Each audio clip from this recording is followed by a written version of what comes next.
सुप्रभात सभी लोगों को। Good morning Ashish, Ashok, Sonpal and Anupriya. Very very good morning सबको, नमस्कार। शुरू करते हैं अपनी क्लास, राइट। और जैसा कि आपको पता है, हमारी क्लास चल रही है बायोलॉजी, जीव विज्ञान की। और इसमें हालांकि हम अभी अपने शुरुआती चैप्टर में ही हैं, लेकिन हमने कई सारी चीज़ें डिटेल्स में कर ली हैं अभी तक, और उम्मीद है आपको चीज़ें समझ में आ रही होंगी। ठीक है।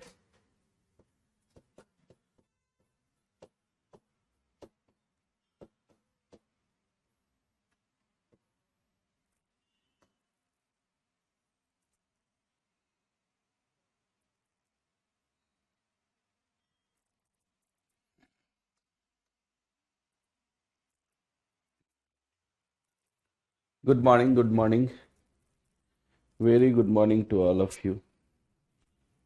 सभी लोग फटाफट जुड़े तो फिर क्लास शुरू की जाए। गुड मॉर्निंग आरती, हिमांशु, प्रशंसा, बबीता, रेनू, वैश, साक्षी, अनुज, चंचल, वेरी गुड मॉर्निंग।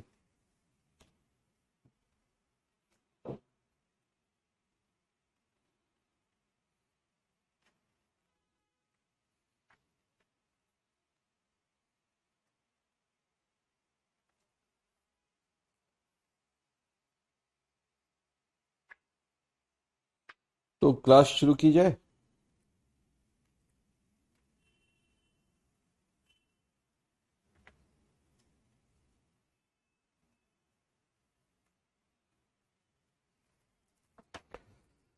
जय हिंद राहुल। नहीं सचिन, बिल्कुल आपका भी कमेंट आता होगा, ऐसे कोई बात नहीं है। अरे ग्रेट, वेरी ग्रेट सोनाली। नमस्कार दिनेश। गुड मॉर्निंग सुधा। ओके, चलिए शुरू करते हैं। तो आज जो हमारा टॉपिक है वो है बहुत इम्पोर्टेंट, बहुत महत्वपूर्ण।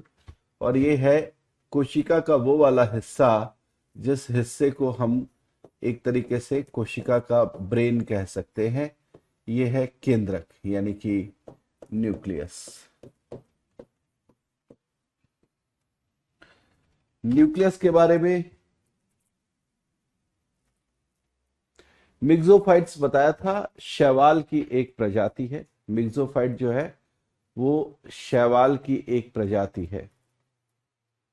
जी तेज, leucoplast on the basis of work, types of leucoplast on the basis of work. ये मैंने कल बताए हैं। कल की क्लास में आपको पता होगा हम लोगों ने एमाइलोप्लास्ट, एल्यूरोप्लास्ट, एमाइलोप्लास्ट, है ना, एलियोप्लास्ट, इस तरीके के जो है वो ल्यूकोप्लास्ट पढ़े हैं। और उसमें आपको बताया है, जी आद्या नमस्कार, कि उसमें आपको बताया है कि जो आपकी आपके ल्यूकोप्लास्ट हैं उनमें किस तरीके से जो है वो अलग अलग तरीके के पोषक तत्व जो है वो। It's okay, no issues Aadya. Ravi, class timing change नहीं हो सकती क्या? Uh, Ravi actually class timings जो है वो अभी आप लोगों को पता है, कल से आप लोगों की और भी क्लासेस शुरू हो गई होंगी। तो मेरे लिए जो टाइम अलॉट किया गया वो यही किया गया है। मैं खुद भी चाहता हूँ कि टाइम चेंज हो, बट पॉसिबिलिटी नहीं है उस तरीके की। तो टाइम तो फिलहाल यही रहेगा। चले, केंद्रक के बारे में बात कर ले हम लोग। केंद्रक को जो है अगर हम लोग समझ पाते हैं तो हम ये कहते हैं कि ये कोशिका के अंदर एक तरीके से कोशिका के ब्रेन के रूप में, या कोशिका के आ, आप कह सकते हैं कि मस्तिष्क के रूप में कार्य करता है। यहाँ से कोशिका के लिए बहुत सारे जो उसकी प्रक्रियाएं हैं वो संचालित की जाती हैं। ठीक है। चलिए, तो केंद्रक के लिए सबसे पहली चीज जो हम जानेंगे, इसके खोजकर्ता कौन है। केंद्रक की खोज जो है, कोशिका के अंदर केंद्रक की जो खोज है ये की थी रॉबर्ट ब्राउन ने। किसने की थी? रॉबर्ट ब्राउन ने की थी, है ना। रॉबर्ट ब्राउन ने की थी।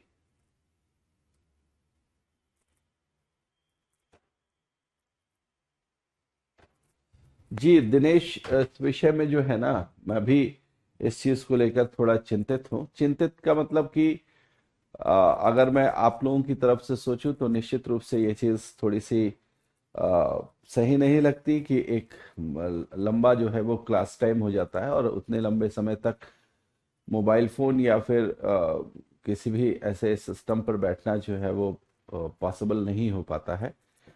तो इस विषय में आप लोग एक बार जो है वो कॉल करके, जहाँ भी जो कॉल सेंटर पर जो लोग बैठते हैं उनको सूचित करें। ठीक है, तो पता चल जाएगा। चलिए, तो रॉबर्ट ब्राउन साहब ने इसकी खोज की थी। रॉबर्ट ब्राउन साहब ने इसकी खोज की एक तरीके से, आप कह सकते हैं वो भी आकस्मिक रूप से, लेकिन उस सब को जानने की आवश्यकता नहीं है, हमें जानना है रॉबर्ट ब्राउन नाम। लीलाधर जी, कल तो मैंने करवा दिया है ये। आपके हो सकता है सेट में प्रॉब्लम हो। आप में से कोई बताएगा मुझे कि क्या पीडीएफ अपलोड्स नहीं हुए हैं? पीडीएफ अपलोड नहीं हुए हैं?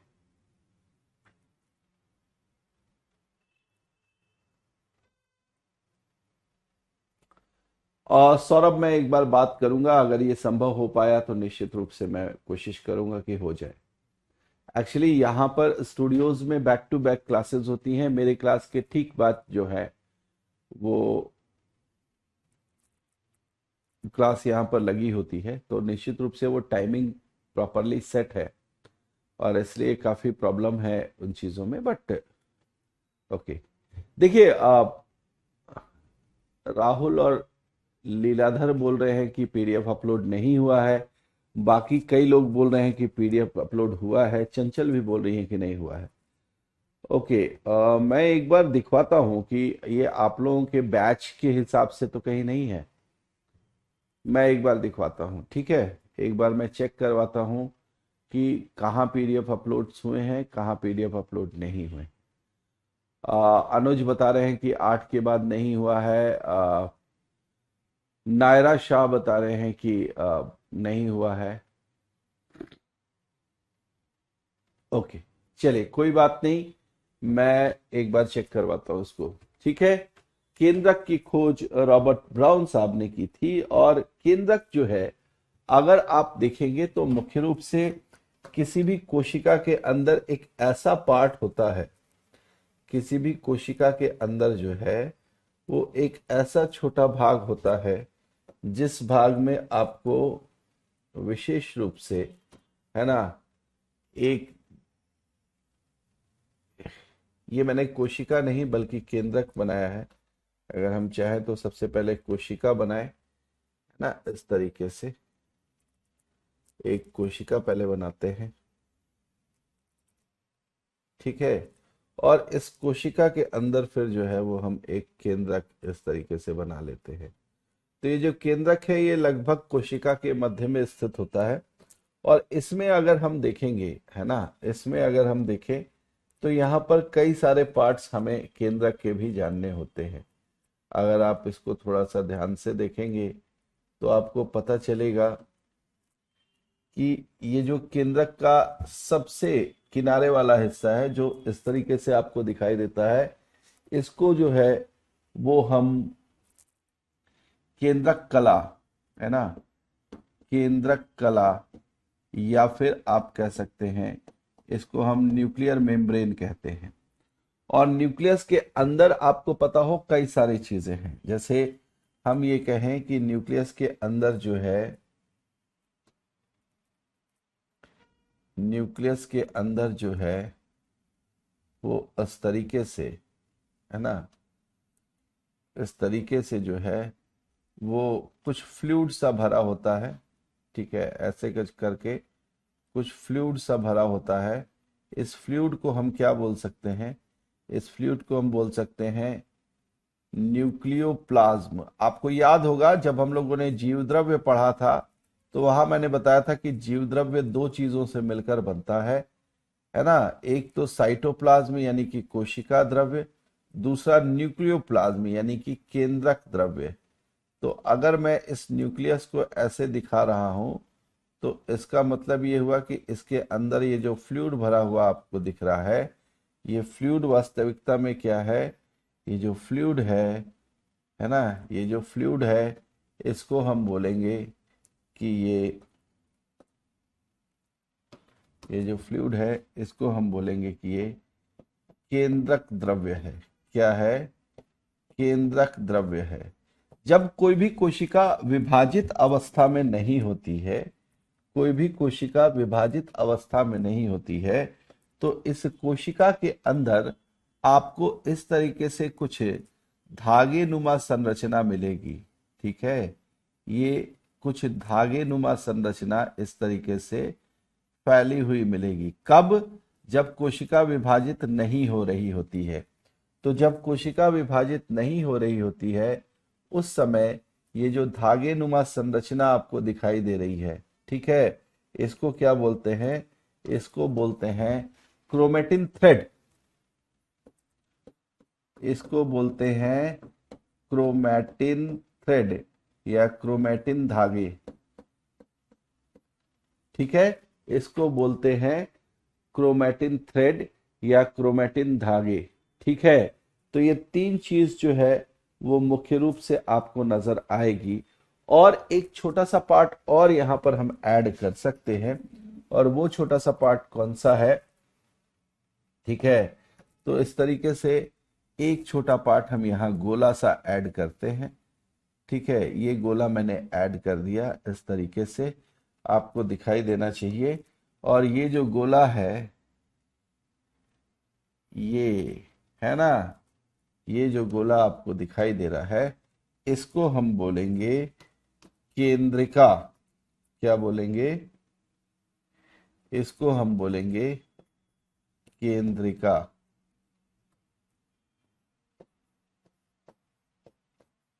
न्यूक्लियोलस। ठीक है, तो एक अविभाजित कोशिका में अगर आप देखेंगे तो क्रोमेटिन नेटवर्क या क्रोमेटिन जाल जो है ना, क्रोमेटिन जाल या क्रोमेटिन नेटवर्क जिसको बोलते हैं, ये एक धागे नुमा संरचना है। और इस धागे नुमा संरचना से ही आगे चलकर क्या बनते हैं? क्रोमोसोम बनते हैं। ठीक है, तो स्पष्ट रूप से चीजें आपको दिख रही होंगी, उम्मीद है। मैं एक बार यहाँ स्क्रीन पर देखने का प्रयास करता हूं, अगर ये मुझे दिखाई दे जाए तो। जी, ठीक है, तो मैंने चार ये हिस्से बताए आपको। इन चारों हिस्सों को आप याद रखेंगे। इसको थोड़ा मोटा लिख लेते हैं ताकि आपको स्पष्ट दिखे। क्रोमैटिन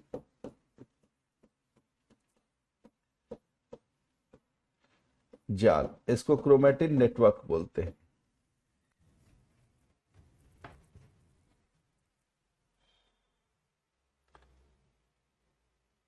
एक अविभाजित कोशिका में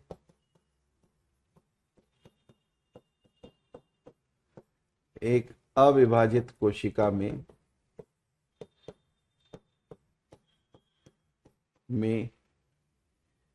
केंद्रक के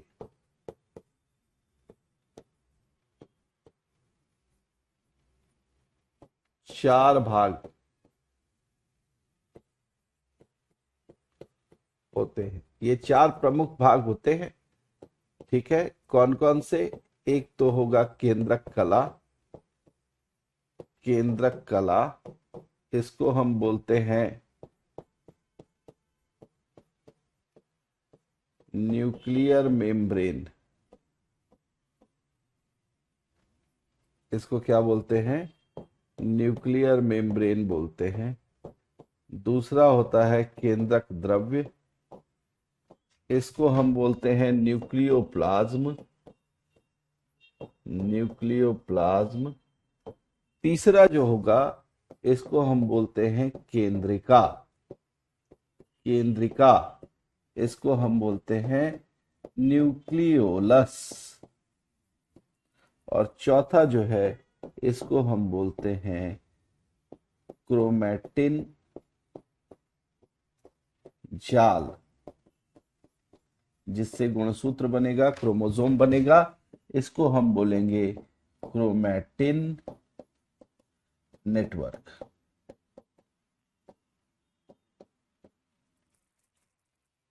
ठीक है, ये 4 भाग।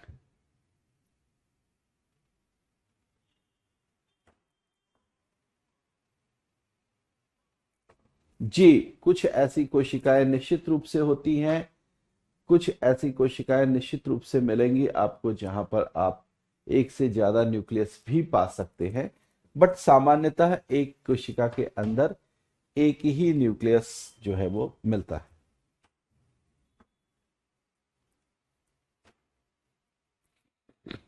ठीक है,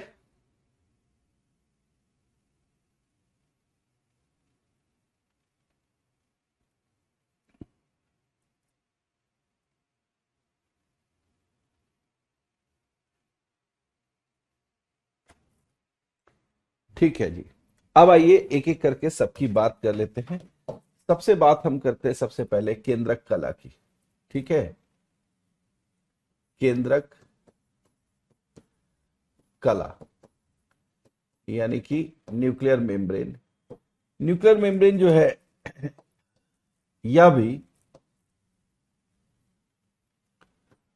कोशिका कला की भांति,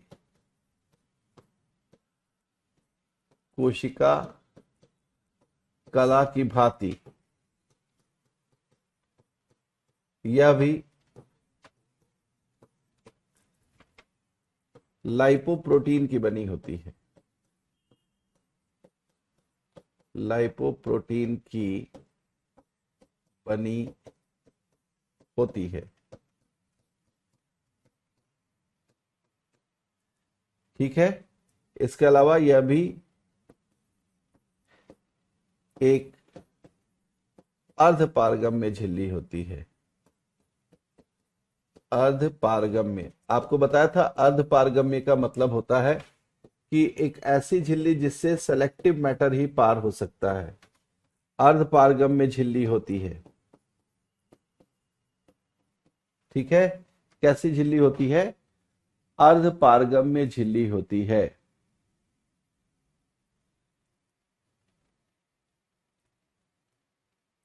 ठीक है, और ध्यान रखिएगा कि जिस प्रकार से हमारी कोशिका कला जो है वो दोहरी झिल्ली वाली संरचना होती है, उसी तरीके से केंद्रक कला भी जो है वो दोहरी झिल्ली वाली संरचना होती है। सिंगल मेम्ब्रेनस नहीं होता है, बल्कि डबल मेम्ब्रेनस होता है ना? डबल मेम्ब्रेनस होता है। ठीक है जी दीपक, बिल्कुल सही आप बता रहे हैं। मैं अभी थोड़ी देर पहले बात कर रहा था, सरस्वती ने एक क्वेश्चन पूछा था कि क्या कभी कोशिकाओं में एक से ज्यादा केंद्रक भी मिलते हैं? हाँ, बहुत सारे ऐसे ऑर्गेनिज्म मिलेंगे आपको जिनमें से एक एग्जाम्पल आप दे रहे हैं क्लैडोफोरा का। उसी प्रकार से कई और भी ऑर्गेनिजम्स हैं जिनमें एक से अधिक केंद्रक मिलते हैं, लेकिन ये ऑर्गेनिज्म गिनती वाले हैं। इनको अभी तक जो ज्ञात है वो गिने जा सकते हैं, और सामान्यतः आपको एक ही केंद्रक मिलेंगे।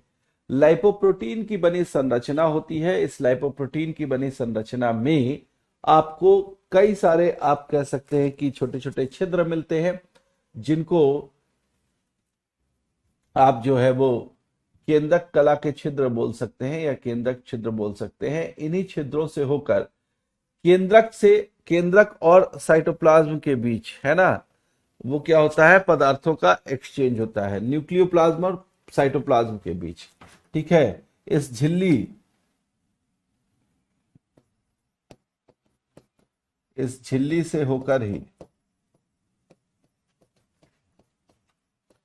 इस झिल्ली से होकर ही क्या होता है,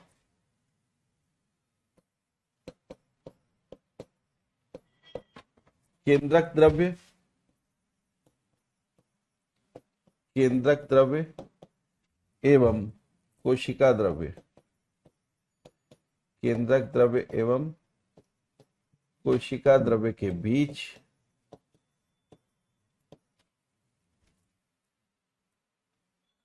आवश्यक पदार्थों का, सभी का नहीं, जिनकी आवश्यकता होती है केंद्रक से बाहर आने की या साइटोप्लाज्म से अंदर जाने की, आवश्यक पदार्थों का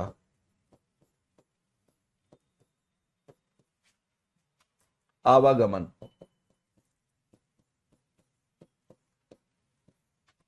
होता है,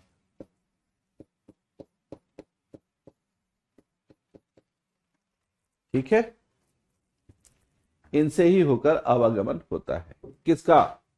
पदार्थों का आवागमन होता है, ठीक है। आपको मैं ऑलरेडी एक चीज बता चुका हूं कि जो केंद्रक है ना, ये केंद्रक बेसिकली, सॉरी, केंद्रक कला जो है ये बेसिकली सेमी परमेबल मेम्ब्रेन है। और इसी केंद्रक कला के विकसित न होने की वजह से प्रोकैरियोट में, ठीक है, प्रोकैरियोट में क्या होता है कि केंद्रक आपको दिखाई नहीं देता। अगर प्रोकैरियोट में भी ऐसे केंद्रक कला बन जाती तो केंद्रक के अंदर के जितने भी, केंद्रक के अंदर के जितने भी आप कह सकते हैं कि हिस्से हैं, उन हिस्सों को आप कह सकते हैं कि वो एक साथ इकट्ठे हो जाते हैं और केंद्रक के रूप में दिखाई देते हैं।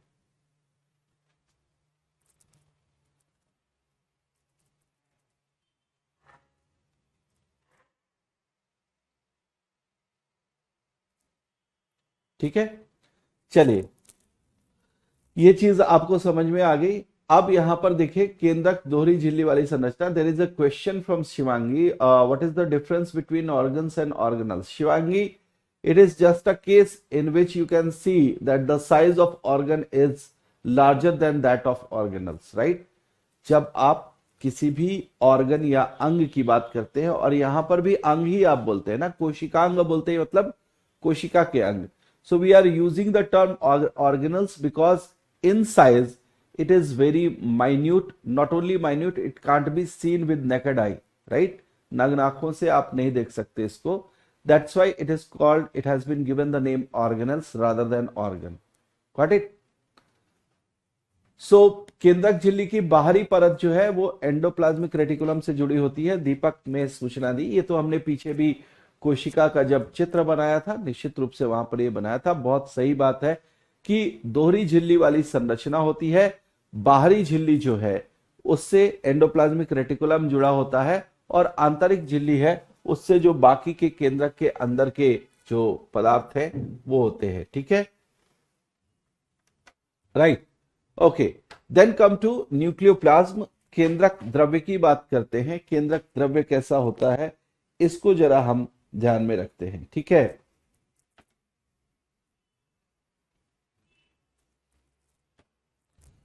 अब देखिए, इसके लिए कुछ अलग टर्म भी यूज होते हैं, वो आप ध्यान में रखेंगे। मैं यहां पर सबसे पहले नाम लिख दूं। क्या नाम है? केंद्रक द्रव्य।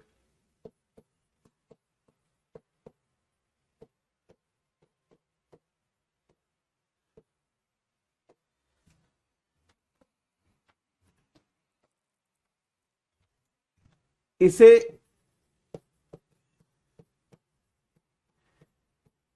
कैरियोलिम्फ,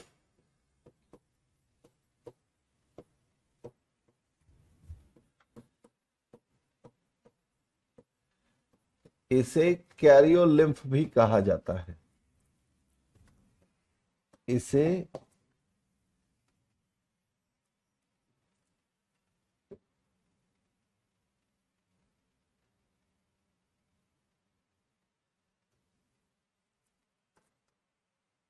इसे कैरियोलिम्फ भी कहा जाता है।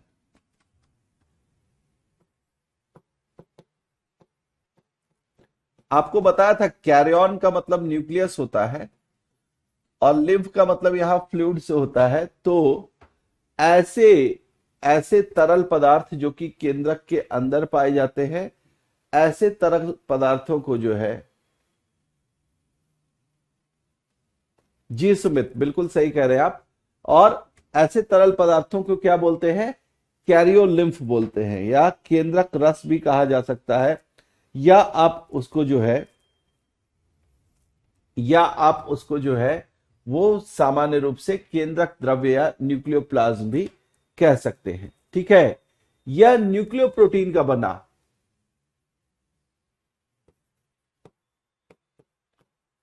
न्यूक्लियो प्रोटीन का बना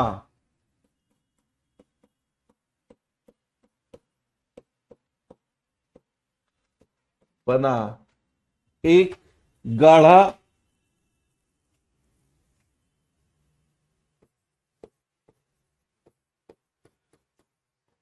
गाढ़ा कोलाइडी तरल होता है।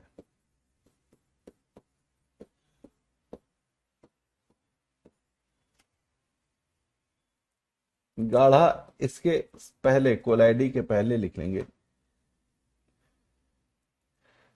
पारदर्शी। पारदर्शी कोलाइडी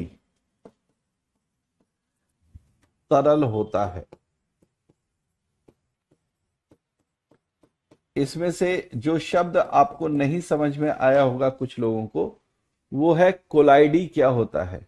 देखिए, कोलॉइड जो है, जब आप तरल की बात करते हैं, केमिस्ट्री में हम जो है ऐसी चीजें पढ़ते हैं, ठीक है, फिजिक्स में भी ये आती हैं चीजें, कि जब कोई फ्लूइड होता है, जब कोई तरल होता है, उस तरल में कई सारे अलग अलग कंपोनेंट्स होते हैं, और वो कंपोनेंट उस तरल से अलग किए जा सकते हैं, उस तरल से अलग हो सकते हैं, या तरल में कुछ इस तरीके से मिले हैं कि वो तरल को पूरा एक हिस्सा दिखाते हैं, लेकिन जब आवश्यकता होती है तब उन्हें अलग किया जा सकता है। ऐसे तरल को हम कोलाइडी तरल बोलते हैं। और उसी तरीके का तरल ये भी है।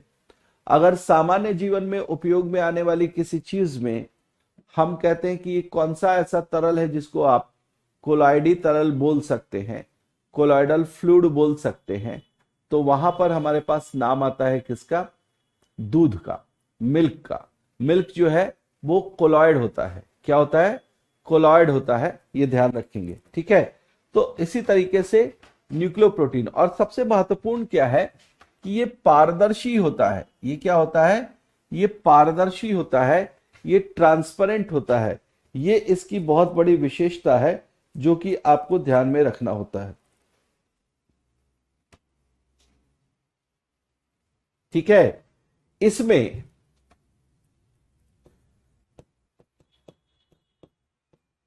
इसमें केंद्रिका और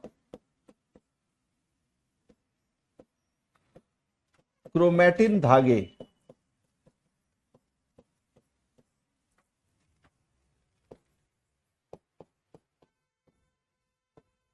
धंसे होते हैं,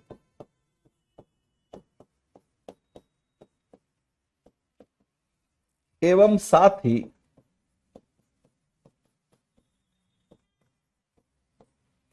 अनेक एंजाइम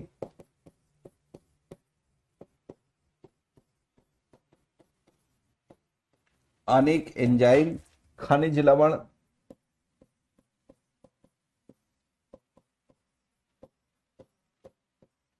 अनेक एंजाइम खनिज लवण,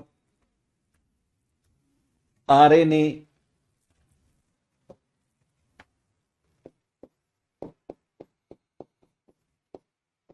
आरएनए क्या हो गया? वही राइबोज न्यूक्लिक एसिड, है ना, आरएनए, तथा तथा राइबोसोम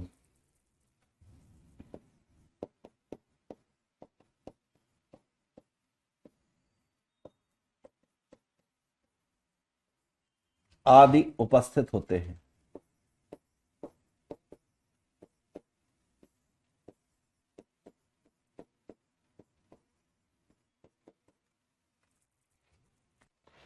ठीक है, ये आपका केंद्र।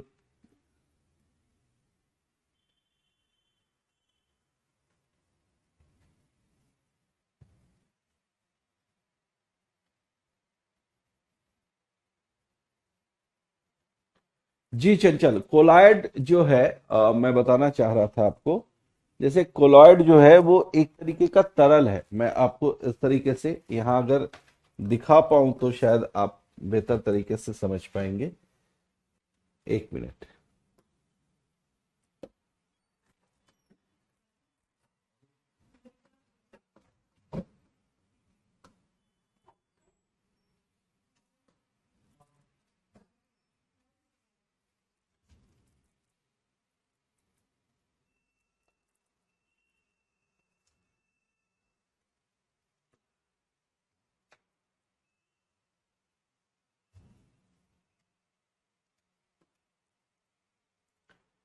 जी, इसको इस चित्र से आप समझ पाएंगे।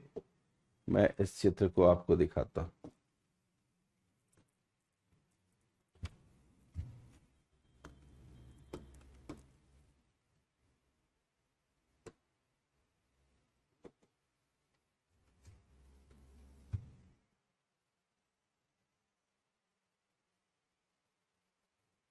देखिए, यहां पर एक चित्र मैंने आपके सामने खोला है और इस चित्र में आपको तीन चीजें दिखाई दे रही हैं। एक ट्रू सॉल्यूशन है। ट्रू सॉल्यूशन जो है, इसमें क्या होता है कि पार्टिकल का साइज जो होता है वो 10⁻⁻7 सेंटीमीटर से भी कम होता है। और इसलिए जब आप इस किसी भी द्रव में कुछ ऐसी चीज मिला दे जो कि पूरी तरीके से क्या हो, उसके बीच में जितने भी गैप्स हो, जितने भी।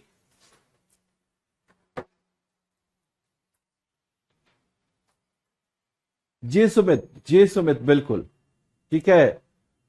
तो जितने भी आपको इस तरीके के पार्टिकल दिखाई दे रहे हैं, इन पार्टिकल ये पार्टिकल जो है वो पूरी तरीके से घुलित हो जाएंगे, है ना, दिखाई नहीं देंगे। जबकि कोलॉइडल सॉल्यूशन जो होगा, उसमें पार्टिकल का साइज 10⁻⁻7 से लेकर 10⁻⁻5 सेंटीमीटर का होगा। इसमें जो पार्टिकल होंगे थोड़े बड़े होंगे, घुल तो जाएंगे, घुल तो जाएंगे, लेकिन उन पार्टिकल्स को हम कुछ भौतिक प्रक्रियाओं के साथ जो है वो हम अलग कर सकते हैं। भौतिक प्रक्रियाओं के साथ क्या कर सकते हैं, अलग कर सकते हैं आराम से। तो उनको हम बोलते हैं कोलॉइडल सॉल्यूशन। और जब साइज जो है वो 10⁻⁻5 सेंटीमीटर से बहुत बड़ा हो जाए तो उसको सस्पेंशन बोलते हैं। यहां पर सस्पेंशन में जो है, सस्पेंशन में जो है वो आप क्या कर सकते हैं, आप पार्टिकल को अपनी नग्न आंखों से भी कई बार देख सकते हैं, है ना। सस्पेंशन में आप, ये भी तरल का ही एक रूप है, और इसमें क्या कर सकते हैं, आप पार्टिकल को नग्न आंखों से भी देख सकते हैं। ठीक है, अगर ये हिंदी में दिख पाए तो मैं और इसको जो है वो।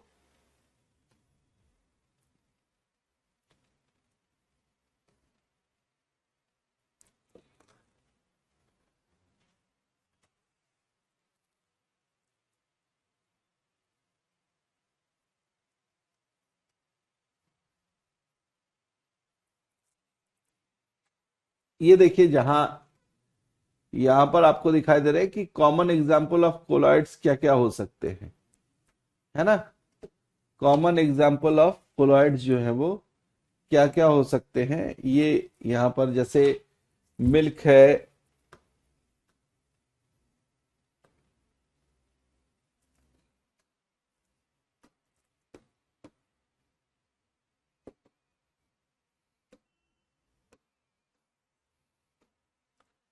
यहां आप देखिए कॉमन एग्जाम्पल ऑफ कोलॉइड में क्या क्या चीजें आ रही हैं। जैसे आपको जैसे आपको मिल्क दिखाई दे रहा है, मिक्सचर कंटेनिंग फैट और प्रोटीन ग्लोब्यूल्स, है ना। मैंने बताया था कि कुछ ऐसी चीजें जिनको कि आप अलग कर सकते हैं, वो उसमें रहते तो हैं। और सामान्य रूप से ये भी दिखाई देता है कि पूरा तरल है एक, लेकिन ये अलग हो सकते हैं। ठीक है, तो मिल्क में एग्जाम्पल हो गया कोलॉइड का, जिसमें क्या मिल रहा है, फ्लैट और प्रोटीन के जो ग्लोब्यूल्स है, जो अणु है वो मिल रहे हैं। इसी तरीके से ब्लड, जिसमें अलग अलग तरीके के ब्लड सेल और प्लाज्मा का मिक्सचर होता है। ठीक है, जी बिल्कुल सुमित, बहुत सही बता रहे हैं आप, टेंडल इफेक्ट भी। लेकिन देखिए, बहुत ज्यादा मैं क्लिष्ट इसलिए करके नहीं बता रहा हूं क्योंकि इसकी एज सच आवश्यकता नहीं है ना।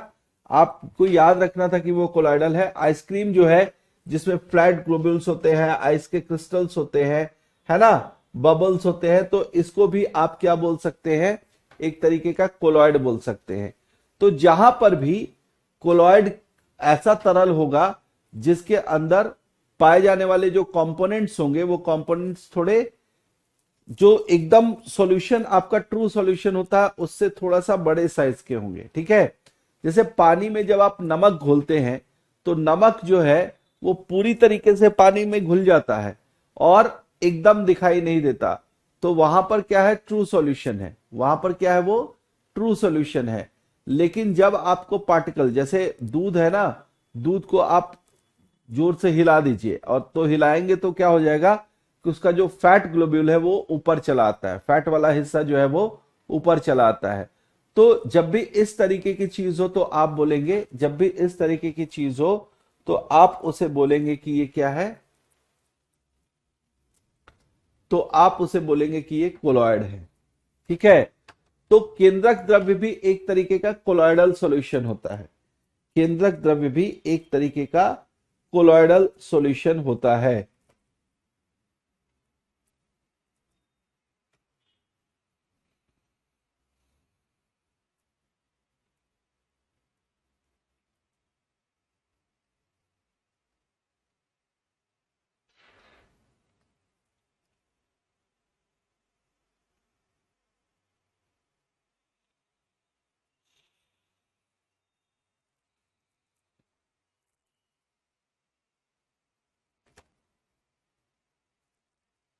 ठीक है, हो गया।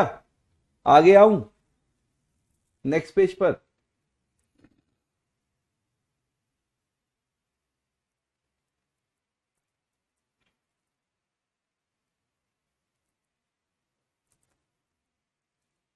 ये एग्जाम्पल बता दिए कोलॉइड के। ठीक है, ऐसे कई सारे एग्जाम्पल आपको मिल सकते हैं। दूध, रक्त, आइसक्रीम, ये सारे जो है वो सामान्य एग्जाम्पल हैं कोलॉइड के। ठीक है। अब मैं आता हूं एक तीसरे इस पर, इसको हम बोलेंगे केंद्रिका।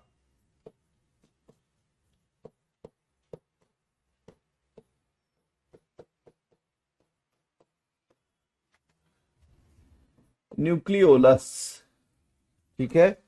सबसे पहले तो ये ध्यान रखेंगे कि कोशिका के अंदर एक से ज्यादा न्यूक्लियोलस हो सकते हैं, है ना।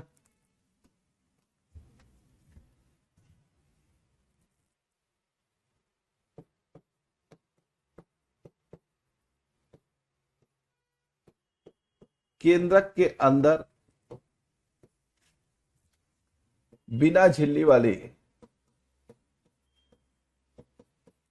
नॉन मेम्ब्रेनस,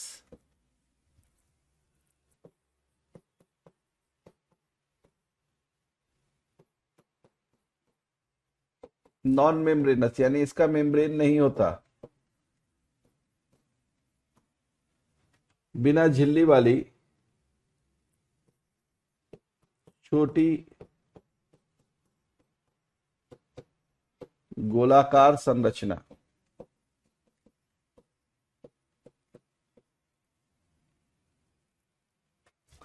जो केंद्रक द्रव्य से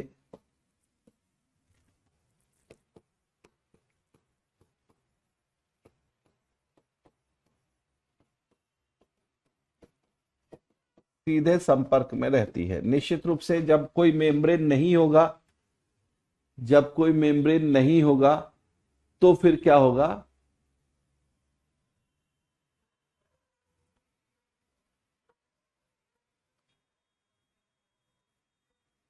ठीक है। जब कोई मेम्ब्रेन नहीं होगा तो आप बोलेंगे कि वो सीधे संपर्क में होगा, केंद्रक द्रव्य से सीधे संपर्क में होता है।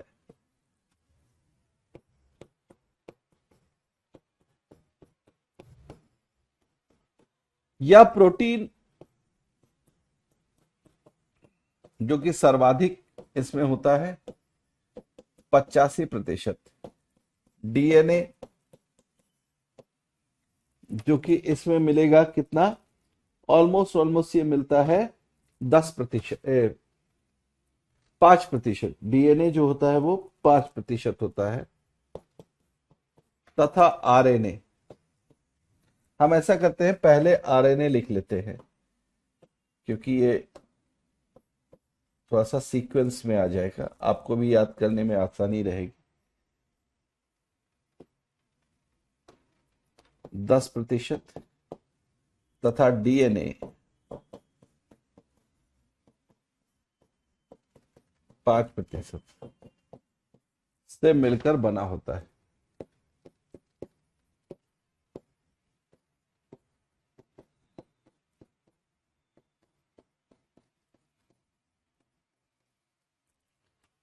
किस चीज से मिलकर बना होता है, यह मिलकर बना होता है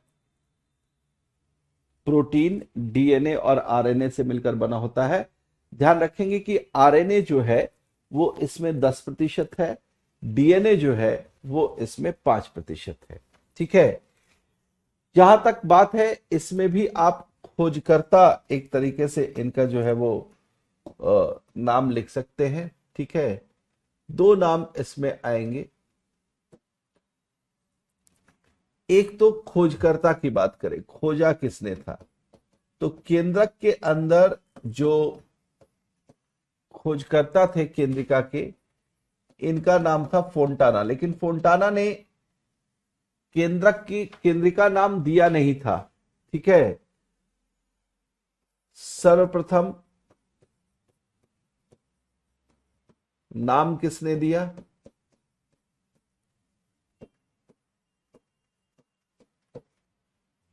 बोमैन ने। बोमैन नाम के वैज्ञानिक थे, इन्होंने जो है वो नाम दिया। फोंटाना ने ढूंढा, बोमैन ने इसका नाम दिया। फोंटाना ने ढूंढा, बोमैन ने इसका नाम दिया। क्या?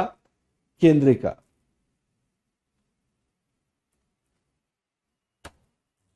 ठीक है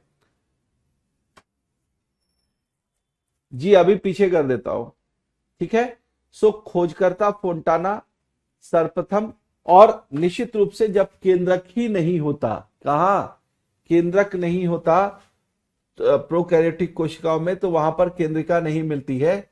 ये ध्यान में रखेंगे, ऐसा नहीं हो कि आप इसको गलती से याद में रखें। प्रोकैरियोटिक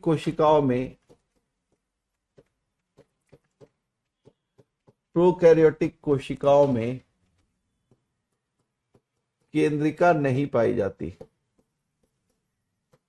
केंद्रिका नहीं पाई जाती,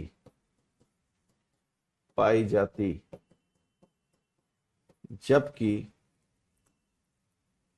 नहीं पाई जाती है, ऐसा लिख लेते हैं। दूसरा पॉइंट लिखते हैं, कोशिका विभाजन के दौरान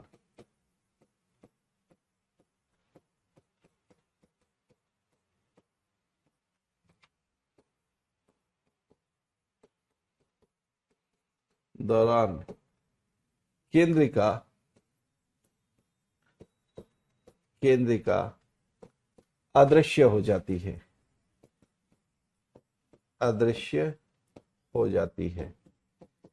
एक्चुअली अब अभी आप पूछेंगे कि ऐसा क्या हो रहा है, ये ऐसा क्यों होता है। देखिए, जब कोशिका विभाजन के अपने प्रक्रिया में आती है, तो उस दौरान जो केंद्रक झिल्ली है, एक तो वो धीरे धीरे अपने कंपोनेंट्स में टूट जाती है, यानी जो लिपिड और प्रोटीन से मिलकर केंद्रक झिल्ली बनी हुई है, वो लिपिड और प्रोटीन में टूट जाती है। ठीक है, मैं पीछे वाला स्लाइड कर रहा हूं, जिनको लिखना वो फटाफट लिख लें, तब तक मैं और चीजें बता देता हूं। ठीक है, तो मैंने ये कहा आपसे, ये वाला स्लाइड चाहिए था, तो मैंने ये कहा आपसे कि केंद्रिका जो है, केंद्रक झिल्ली जो है, वो विभाजन के समय क्या होती है, डिसोशिएट हो जाती है, डिसइंटीग्रेट हो जाती है, और डिसइंटीग्रेट होने के कारण क्या है कि वो वहां से हट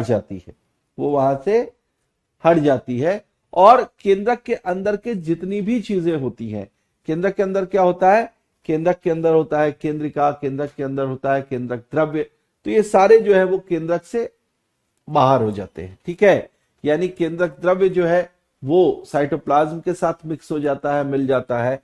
केंद्रिका जो है ये भी घुल जाती है एक तरीके से आप कहें, और केंद्रिका जो है वो टूट जाती है आरएनए में, प्रोटीन में, डीएनए में, और ये सभी वहीं पर साइटोप्लाज्म के हिस्से बन जाते हैं। और इसलिए केंद्रिका जो है वो कभी भी दिखाई नहीं देती, न्यूक्लियोलस जो है वो कभी भी दिखाई नहीं देता। न्यूक्लियोलस देखिए, अब तो कोशिका के अंदर एक सेंट्रल पार्ट, तो वो केंद्रक हो गया। केंद्रक के अंदर फिर से एक ऐसा पार्ट जो कि मुख्य रूप से प्रोटीन, और प्रोटीन के अलावा आप कहते हैं कि डीएनए और आरएनए को जो है, डीएनए और आरएनए को समेट कर रखता है कुछ स्टोरेज के फॉर्म में, तो उसको केंद्रिका बोलते हैं। ठीक है, ये डीएनए और आरएनए जो है वो एक तरीके से संग्रहित होकर रहते हैं किसमें, केंद्रिका में। तो केंद्रिका जो है वो इस तरह की संरचना है जो यहां पर बन रही है, ठीक है। और जब जब आप ये बोलते हैं कि केंद्रक जो है, केंद्रक जो है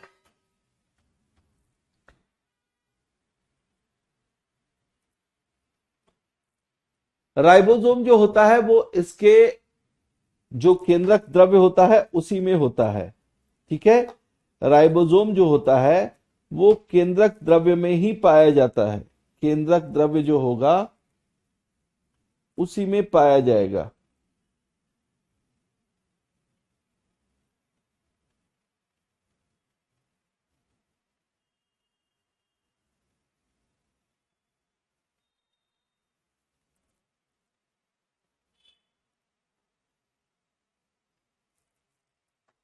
ठीक है, समझ में आ रहा है।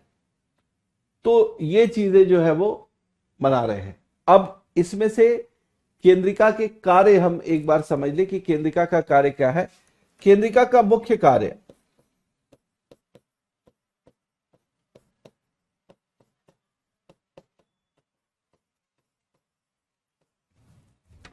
केंद्रिका का मुख्य कार्य क्या होता है, राइबोसोम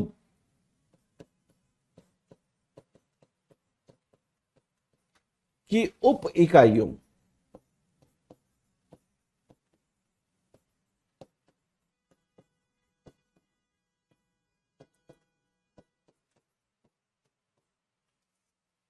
को, उप इकाइयों का संश्लेषण करना,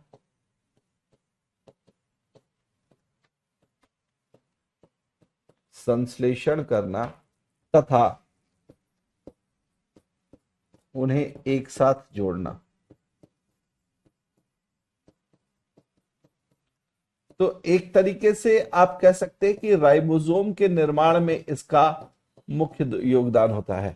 आपको याद होगा जब हम लोगों ने राइबोसोम का स्ट्रक्चर देखा था, जब हमने राइबोसोम का स्ट्रक्चर देखा था तो वहां आपको बताया था कि जो राइबोसोम है वो दो सब यूनिट से मिलकर बनता है। क्या होता है, दो सब यूनिट्स से मिलकर बनता है। ये जो दो सब यूनिट्स हैं वो जैसे 70s में हम लोगों ने देखा था कि 50s और 30s इस तरीके के दो सब यूनिट से मिलकर 70s का राइबोसोम बन रहा है, ठीक है। तो उसी तरीके से आप देखेंगे कि ये जो छोटे छोटे यूनिट्स हैं ये कौन बनाता है, केंद्रिका बनाती है। और केंद्रिका बनाने के बाद इसे राइबोसोम में परिवर्तित कर देती है, इसे राइबोसोम में जो है वो परिवर्तित कर देती है।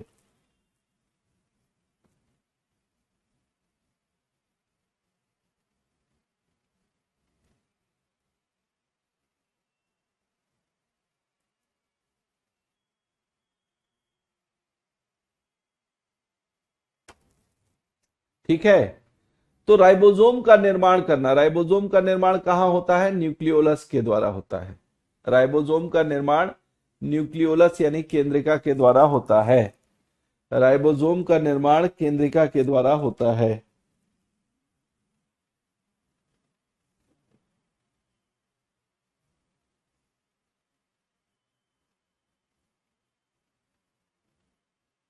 ठीक है, लिख लीजिए फटाफट।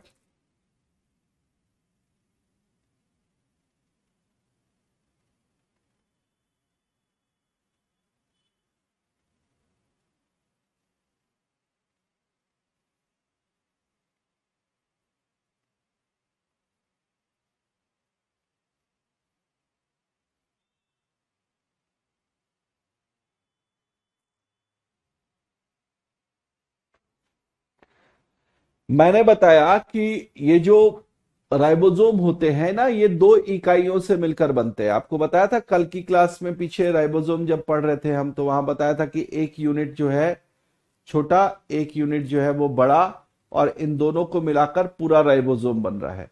तो ये जो राइबोसोम के छोटे छोटे यूनिट्स हैं इनको बनाने का काम और इसके अलावा जो है वो उनको जोड़कर पूरा राइबोसोम बनाना, है ना, पूरा राइबोसोम बनाना, ये इनका काम होता है। जी दीपक क्या कह रहे हैं? आरएनए का निर्माण, देखिए आरएनए जो है, आरएनए जो है वो हमेशा बनेगा डीएनए से, ठीक है, ध्यान रखेंगे। आरएनए जो है वो डीएनए से ही बनता है, ठीक है, आरएनए डीएनए से ही बनता है। और इस प्रोसेस को क्या बोलते हैं? इस प्रोसेस को हम बोलते हैं ट्रांसक्रिप्शन, ठीक है, आपको पता है।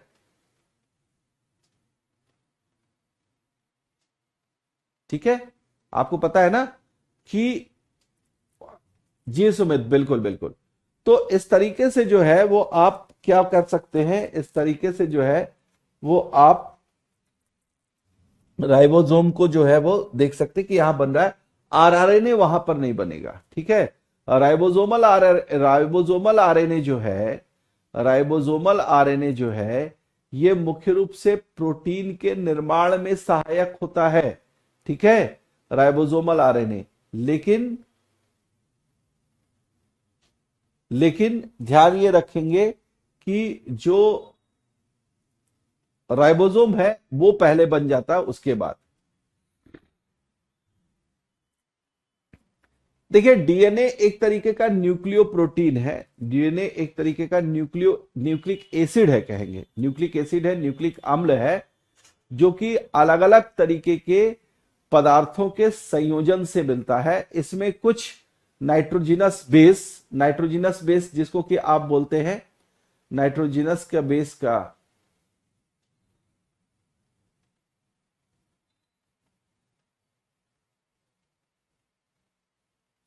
सारी चीजें एक एक करके करेंगे आप लोग। कुछ क्वेश्चन जो है वो थोड़ा सा यहां से अलग करके देख रहे हैं।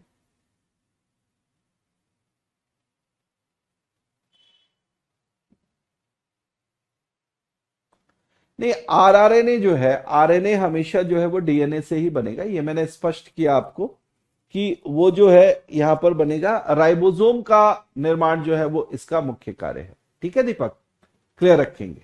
ओके, चलिए आगे चलते हैं और अब बात करते हैं हम किसका, अब हम बात कर ले जरा चौथी बहुत ही महत्वपूर्ण चीज, जिसको कि हम क्रोमैटिन नेटवर्क बोलते हैं।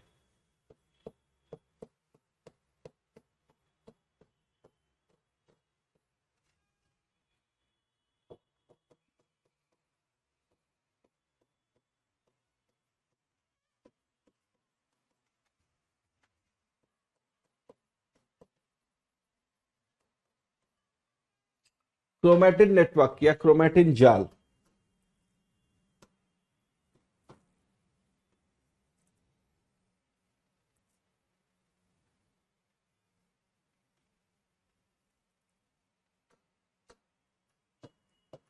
क्रोमैटिन नेटवर्क या क्रोमैटिन जाल।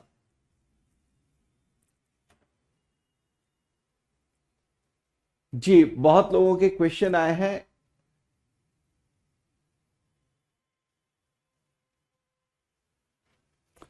बहुत लोगों के क्वेश्चन आए हैं डीएनए कैसे बनता है।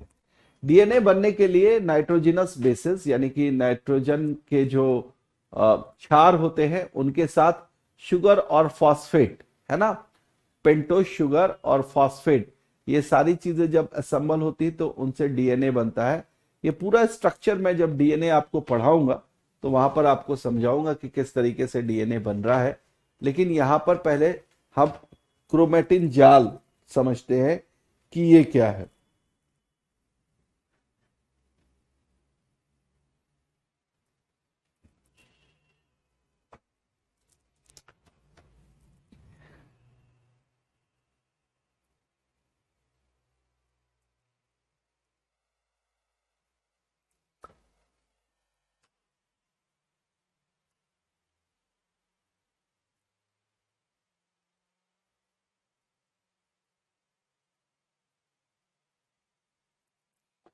जी, ह्यूमन बॉडी में किस चीज का यूज आप पढ़ रहे हैं, पूछ रहे हैं शबनम। और दीपक क्या बोल रहे हैं कि डीएनए जेनेटिक्स को यानी हेरिडिटी को डिफाइन करता है और आरएनए का फंक्शन।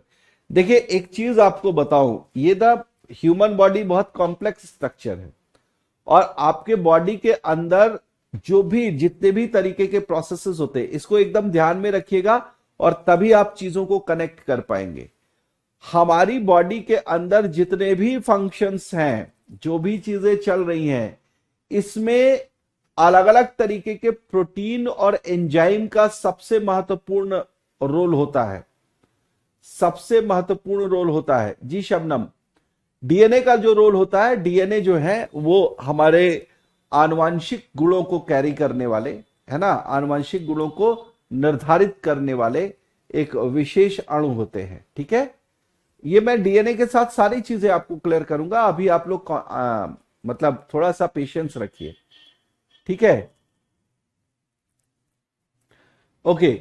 सो मैं ये बस सिंपली ये बताना चाह रहा था कि हमारे शरीर के अंदर जितनी भी चीजें डिफाइन होती है ना, वो प्रोटीन और एंजाइमेटिक रिएक्शंस से डिफाइन होती है। आप कुछ भी कर रहे हैं, आपकी आपकी इवन किसी भी तरीके के कैरेक्टरिस्टिक्स या किसी भी तरीके की जो आप प्रक्रिया, जो शारीरिक प्रक्रियाएं कर रहे हैं, उसमें सब कुछ मिलाकर अगर आप लास्ट स्टेज पर जाएंगे तो आपको पता चलेगा कि सब कुछ एंजाइमेटिक रिएक्शन से और सब कुछ प्रोटीन की वजह से हो रहा है ना। प्रोटीन जो है वो बड़ा ही महत्वपूर्ण है। प्रोटीन जो है वो बड़ा ही महत्वपूर्ण है। ठीक है, तो इसलिए आप कभी भी अगर आप ये कह रहे हैं कि डीएनए का काम है आनुवांशिक गुणों को ले जाना,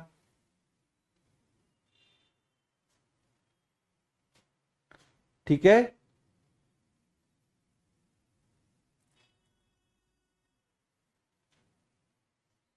आनुवांशिक गुणों को ले जाना, और उसके साथ साथ आप ये कह रहे हैं कि जो डीएनए है वो आरएनए भी बना रहा है, तो आरएनए का काम है प्रोटीन बनाना, तो वो कैसे होगा भाई? वो प्रोटीन इसीलिए बना रहा है ताकि आपकी अलग अलग प्रक्रियाओं को, जो आपके आनुवंशिक गुणों के अनुसार आपके शरीर में होनी चाहिए, वो वहां पर दिखाई दे रहे हैं। ठीक है जी, प्रशंसा का कुछ कहना है?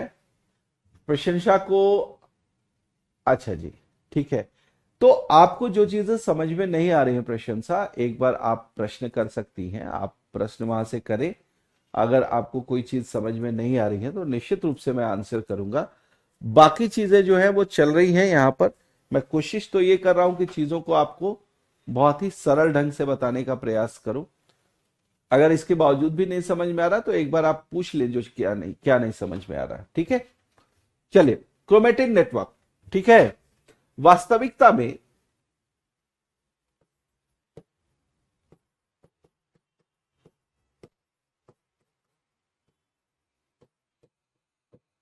वास्तविकता में ये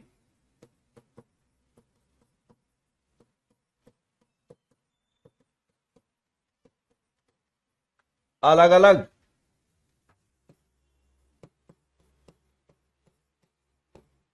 धागे नुमा संरचनाओं,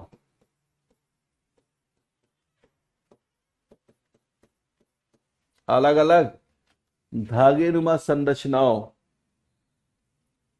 से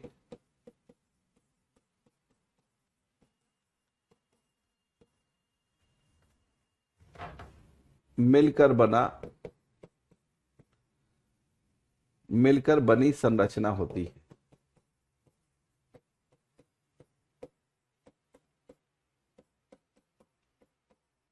देखिए, हम क्या बोलते हैं, मैं इसको ऐसे आपको समझा दूं कि ये जो केंद्रक हो गया, इस केंद्रक के अंदर हम कह देते हैं कि भाई ये धागे नुमा संरचना जो है वो बनी हुई दिखाई दे रही है। ठीक है, केंद्रक के अंदर इस तरीके से ये जो है वो केंद्रक द्रव्य है।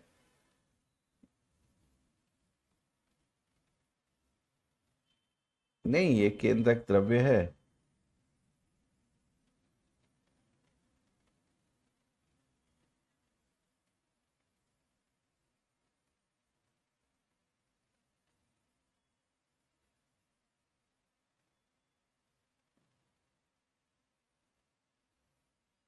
ठीक, और इस केंद्रक द्रव्य में आपको बताया कि ऐसे जो है वो धागे नुमा संरचना इस तरीके से दिखाई दे रही है। अब हमें लगता है कि ये जो है वो पूरा एक ही धागा है इस तरीके से, और एक ही धागे से ये पूरा का पूरा जाल बन गया है, ये पूरा का पूरा नेटवर्क बन गया है। लेकिन ऐसा नहीं है, ठीक है। अगर वास्तविकता में देखेंगे, आप वास्तविकता में देखेंगे तो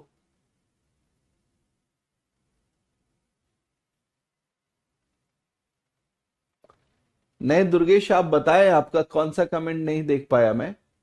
एक्चुअली बहुत सारे कमेंट्स बहुत लगातार तेजी से चल रहे होते हैं, इसलिए कई बार मेरे इधर घूमने के साथ ही आपका कमेंट पार कर जाता होगा, इसलिए नहीं है। जी अनुज, अनुज और दुर्गेश, आप लोग अपने कमेंट डालें, एक बार मैं देखता हूं। ठीक है। तो ये क्या है कि ऐसे ये दिखाई दे रहे हैं जरूर, लेकिन ये कब दिखाई देते हैं? ऐसी संरचना तब दिखाई देती है जब कोशिका जो है वो विभाजन की स्थिति में नहीं होती है। जब कोशिका विभाजन की स्थिति में नहीं होती है तो उस समय आप बोलते हैं कि ये इस तरह से धागे नुमा संरचना के रूप में दिखाई दे रहे हैं। लेकिन ये धागे भी कैसे हैं? ये धागे ना सिंगल सिंगल हैं। आपको मैं बताऊं कि ये धागे अगर मैं इस तरीके से बनाऊं तो ये धागे इस तरीके से एक दूसरे से उलझे हुए हैं। हमें ऐसा लगता है कि ये धागे जो है वो एक दूसरे से बंधे हुए हैं, लेकिन ऐसा बिल्कुल नहीं है। ये धागे इस तरीके से अलग अलग है और एक साथ चुकी रहते हैं, इसलिए दिखाई देते हैं कि एक जालिका नुमा संरचना है। और हमें ये लगता है कि एक ही धागा जो है वो इस तरीके से दिखाई दे रहा है ना, ये ऐसे इस तरीके से बन जाएंगे। ठीक है। तो जब ये क्या होता है कि कोशिका विभाजन की स्थिति में पहुंचती है, जब कोशिका विभाजन की स्थिति में पहुंचती है, तब ये धागे सारे क्या हो जाते हैं? एक दूसरे से अलग हो जाते हैं। जैसे ही क्या होता है कि आपकी केंद्रक झिल्ली अदृश्य होना शुरू होती है, वैसे ही ये वाले जो हिस्से हैं वो भी क्या होते हैं? डिकंडेंस होना शुरू हो जाते हैं।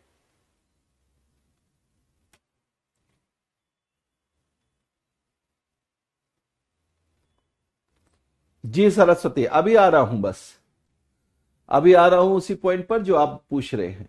ठीक है।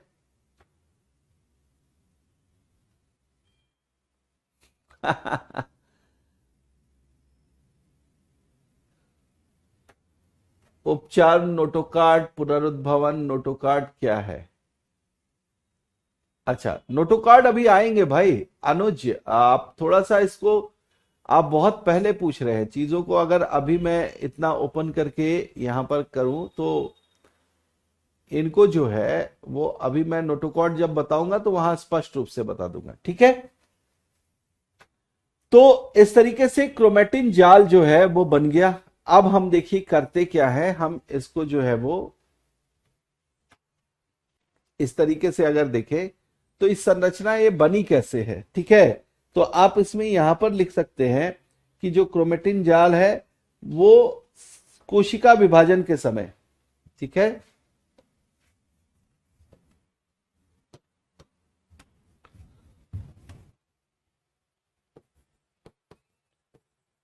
कोशिका विभाजन के दौरान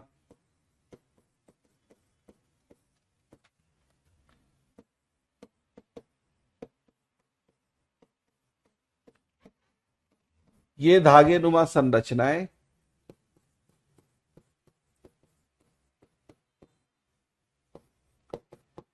ये धागे नुमा संरचनाएं एक दूसरे से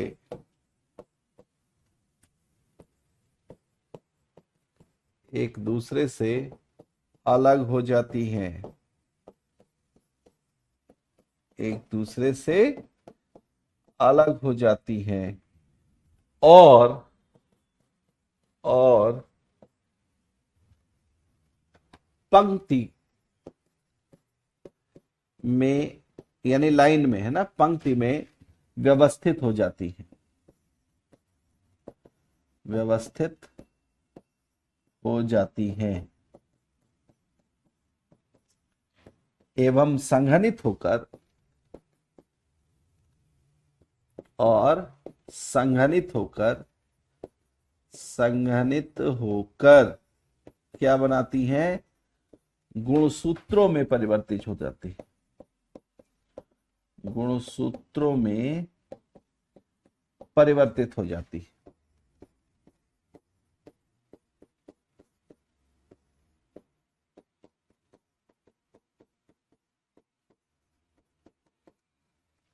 ठीक है। तो इन्हीं से क्या होता है, गुणसूत्र बन जाता है। यानी जो स्ट्रक्चर मैंने आपको यहां दिखाया, ठीक है, आप ध्यान रखेंगे कि ये स्ट्रक्चर जो है फिर कैसा हो जाएगा। तो ये स्ट्रक्चर जो है वो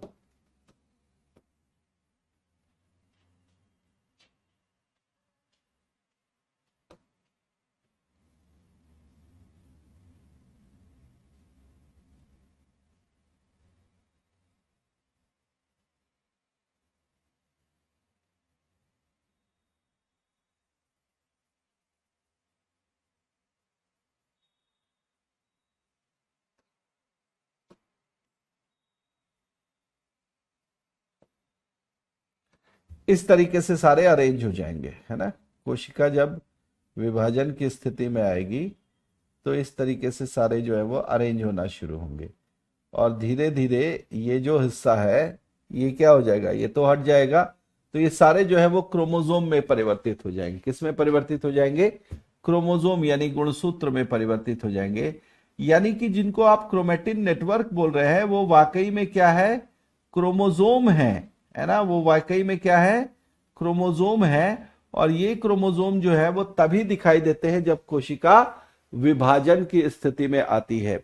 जब कोशिका विभाजित नहीं हो रही होती है तो वो ऐसे जालिकानुमा संरचना के रूप में दिखाई देते हैं। और जब कोशिका अपने विभाजन के स्थिति में आती है, जब कोशिका अपने विभाजन की स्थिति में आती है, तब जो है ये क्रोमोसोम यानी कि गुणसूत्रों में परिवर्तित हो जाते हैं। ठीक है। तो इनसे मुख्य रूप से क्या बन रहा है, गुणसूत्र बन रहा है। जब कोशिका विभाजन के समय में आती है तो ये व्यवस्थित होकर गुणसूत्र बना लेते हैं। तो अब हमारे लिए जो है, वो ध्यान रखना है कि रासायनिक संगठन के रूप में अगर देखें तो ये क्या है, लिखे रासायनिक संरचना के आधार पर, रासायनिक संगठन, केमिकल कॉम्पोजिशन, रासायनिक संगठन के आधार पर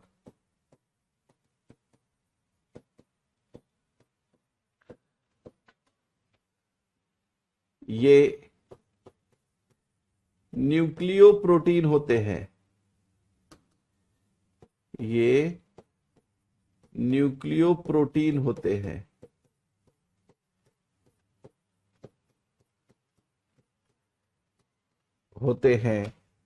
जो जो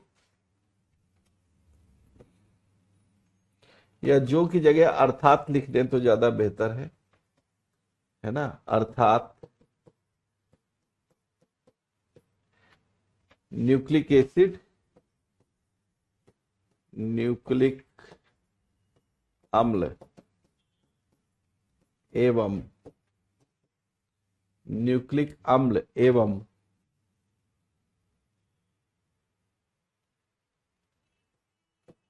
एक क्षारीय प्रोटीन,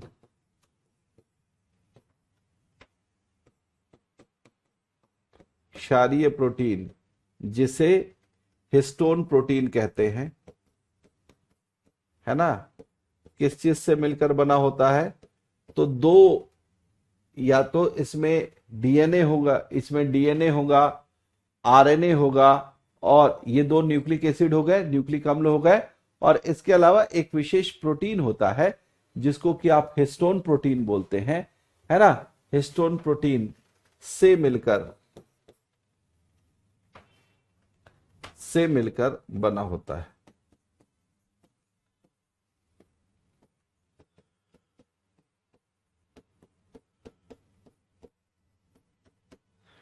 से मिलकर बना होता है। ठीक है। तो न्यूक्लिक अम्ल कौन कौन से हो गए, न्यूक्लिक अम्ल का मतलब हो गया, न्यूक्लिक अम्ल का मतलब हो गया डीएनए और आरएनए। ठीक है। डीएनए और आरएनए जो है ये आपके न्यूक्लिक एसिड हो गए। ठीक है। इनसे मिलकर और प्लस हिस्टोन प्रोटीन जो होगा। ठीक है। न्यूक्लिक अम्ल यानी डीएनए और आरएनए, और प्रोटीन जो है वो कौन सा है? हिस्टोन प्रोटीन है। यूक्रोमेटिन जो होता है, यूक्रोमेटिन का मतलब क्या हो गया? True chromatin. ठीक है, यूक्रोमेटिन का मतलब हो गया,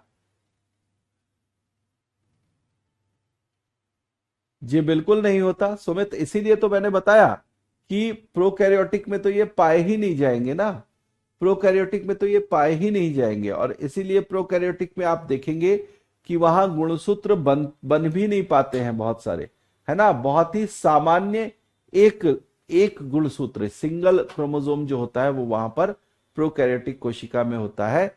जो भी ये संरचना आप देख रहे हैं वो तो यूकैरियोटिक कोशिका के अंतर्गत हम पढ़ रहे हैं, और इसलिए यूकैरियोटिक कोशिका के अंतर्गत चूंकि हिस्टोन प्रोटीन होता है, इसलिए जो क्रोमोसोम बनेंगे वो कैसे बनेंगे? हिस्टोन प्रोटीन और इस न्यूक्लिक एसिड के मिलने के कारण बनेंगे। जी दीपक, यूक्रोमेटिन जो आप देख रहे हैं, यूक्रोमेटिन टर्म जो है वो जनरली यूज होता है ट्रू क्रोमेटिन यानी उन क्रोमेटिन धागों के लिए या उन क्रोमोसोम्स को बनाने वाले थ्रेड लाइक स्ट्रक्चर के लिए जो कि यूकैरियोटिक कोशिकाओं में पाए जाते हैं। जी ठीक है, समझ में आ रही चीजें?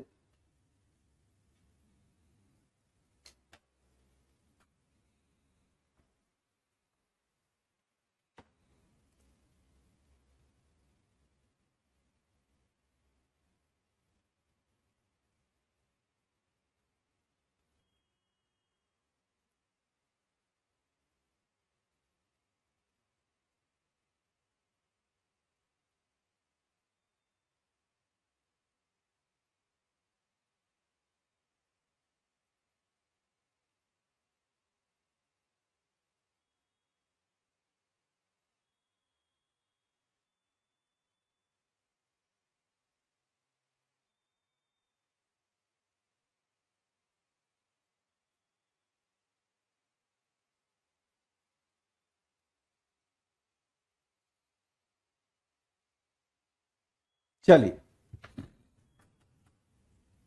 अब यहीं से मैं आपको ले चलता हूं, हम यहां पर बात करेंगे गुणसूत्रों की, जरा बात कर लेते हैं। गुणसूत्र यानी कि क्रोमोसोम।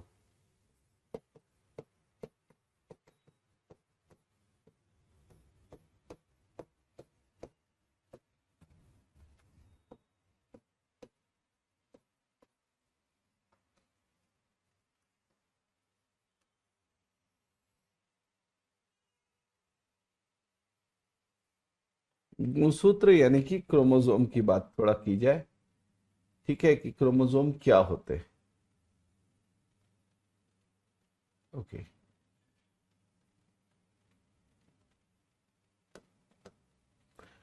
तो देखिए, जब गुणसूत्र बनते किस अवस्था में, कई बार जो है वो हम ये समझने की कोशिश करते हैं कि जी अब बस फिनिश हो गया, आज फिनिश हो गया प्रशंसा, आज फिनिश फिनिश हो गया। ठीक है, मैं ये बोल रहा था कि जो ये गुणसूत्र हैं, ये गुणसूत्र किस अवस्था में दिखाई देंगे, सबसे पहले तो हमें यही जानना है। ठीक है,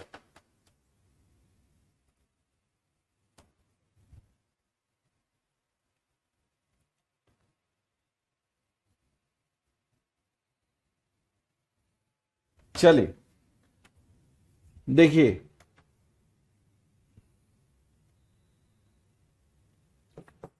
कोशिका विभाजन के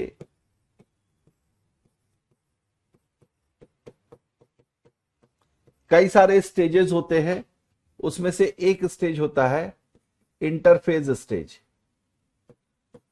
कोशिका विभाजन के इंटरफेज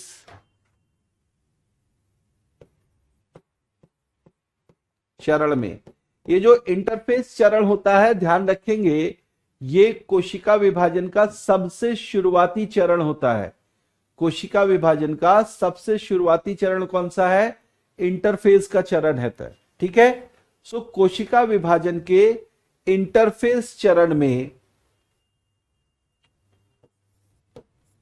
क्रोमैटिन धागे, क्रोमैटिन धागे संघनित और मोटे होकर क्या करते हैं, गुणसूत्रों में परिवर्तित हो जाते हैं। गुणसूत्र नामक संरचना में परिवर्तित हो जाते हैं।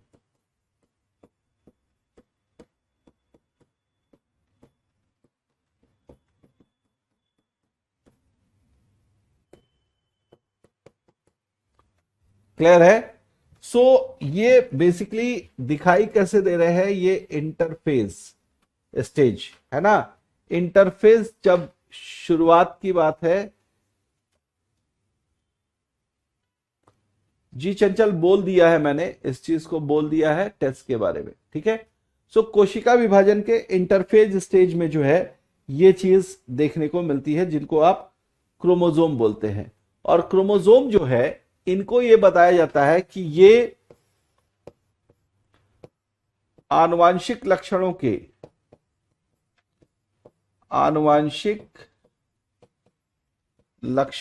वाहक होते हैं। आनुवांशिक लक्षणों के क्या होते हैं, वाहक होते हैं, कैरियर होते हैं। यानी ये आनुवांशिक लक्षणों को कैरी करते हैं, एक पीढ़ी से दूसरी पीढ़ी में ये क्रोमोसोम पहुंचते हैं, ठीक है। तो इन आनुवांशिक लक्षणों को लेकर पहुंचते हैं। ध्यान ये रखना है कि ये जो क्रोमोसोम है, इसको खोजा किसने था, इसके जो खोजकर्ता का नाम है वो है स्ट्रॉसबर्गर, ठीक है। स्ट्रॉसबर्गर जो है वो इन्होंने खोज की थी। स्ट्रॉसबर्गर ने इनकी खोज की थी। और सर्वप्रथम नामकरण किसने किया था, सर्वप्रथम नामकरण नाम किसने दिया था, ये दिया था वाल्डेयर साहब ने। वाल्डेयर ने इसका नामकरण किया था, स्ट्रॉसबर्गर ने जो है वो इसे ढूंढा था। वाल्डेयर ने नामकरण किया था, स्ट्रॉसबर्गर ने इसे ढूंढा था।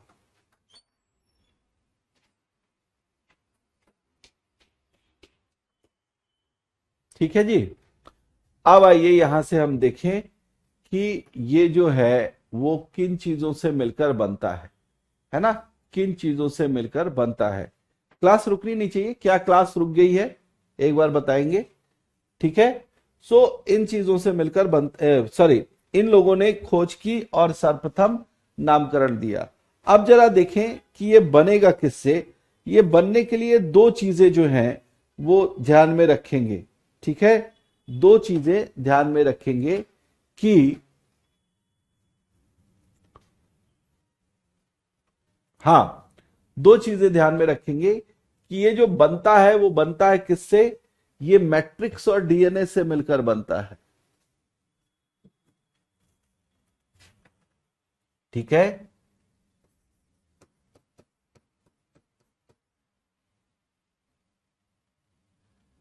मैट्रिक्स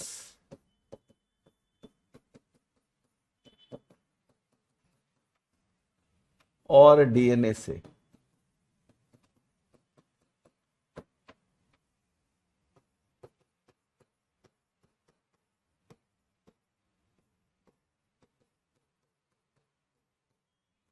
मैट्रिक्स क्या होता है, मैट्रिक्स एक तरल पदार्थ होता है।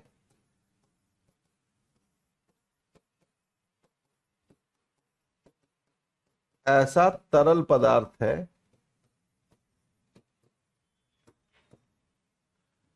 मैट्रिक एक ऐसा तरल पदार्थ होता है जो क्या करता है बच्चे, जो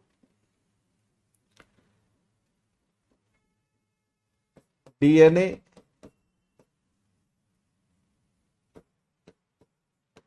एवं हिस्टोन प्रोटीन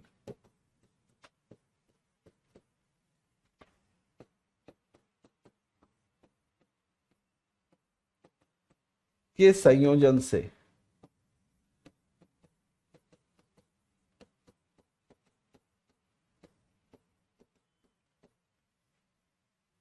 बनता है।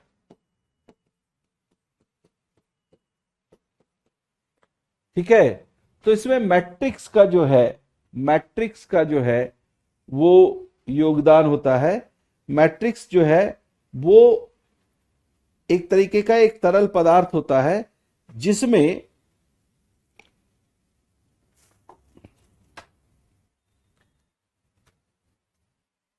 एक मिनट, इसको थोड़ा सा सेंटेंस को क्लियर करते हैं।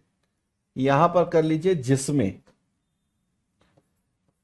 जिसमें डीएनए एवं हिस्टोन प्रोटीन के संयोजन से निर्मित, ऐसा लिख लें, संयोजन से निर्मित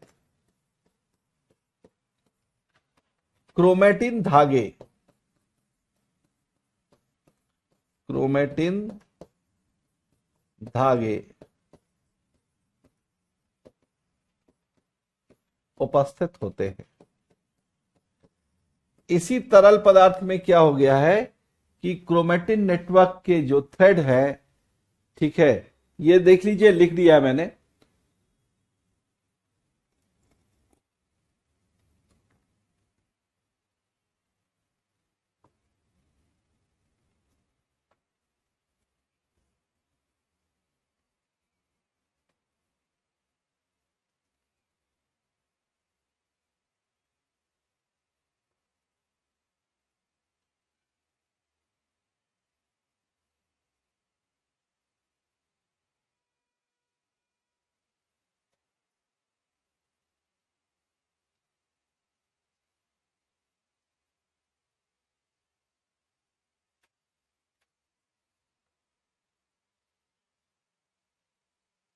नहीं सुमित, ये अलग अलग होते हैं दोनों, दोनों ही अलग अलग होते हैं। ठीक है, दोनों जो होते हैं वो अलग अलग होते हैं। ठीक है, अब देखिए यहां पर आपको ध्यान रखना है कि अगर हम एक क्रोमोसोम की संरचना को थोड़ा सा देखें, है ना, ये देखने का, समझने का प्रयास करें कि क्रोमोसोम की संरचना कैसी दिखाई देती है, तो संरचना को थोड़ा सा यहां पर हम समझेंगे। मैं एक चित्र देखता हूं, अगर मिल जाए मुझे ढंग का तो ज्यादा स्पष्ट है, अदरवाइज मैं बना लेता हूं चित्र। ठीक है,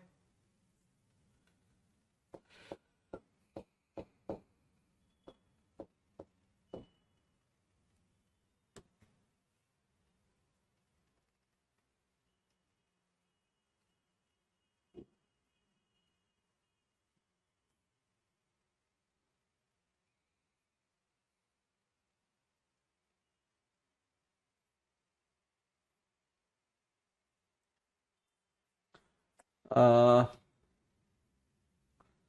कैसी संरचना में लूं?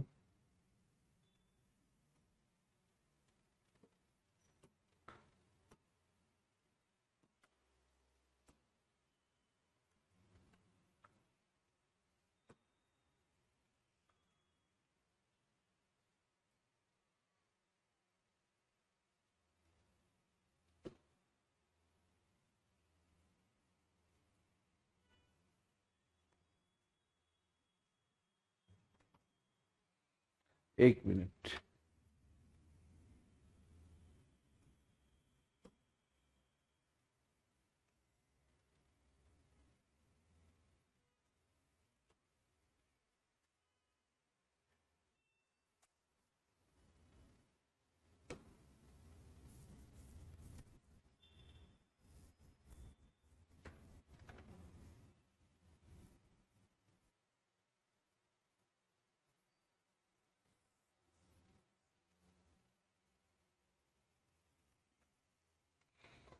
मैं जिस तरह की,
इस वाले स्ट्रक्चर को थोड़ा सा अगर देखें हम तो मुझे लगता है कि आप समझ पाएंगे चीजों को।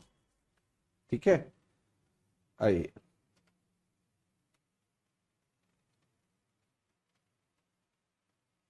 अच्छा अच्छा अच्छा, यहाँ देखें, इसको देखते हैं। अच्छा, ये वाला आ जाएगा। चलिए, मैं आपको ये चित्र दिखाता हूं, इससे आप थोड़ा स्पष्ट समझ पाएंगे।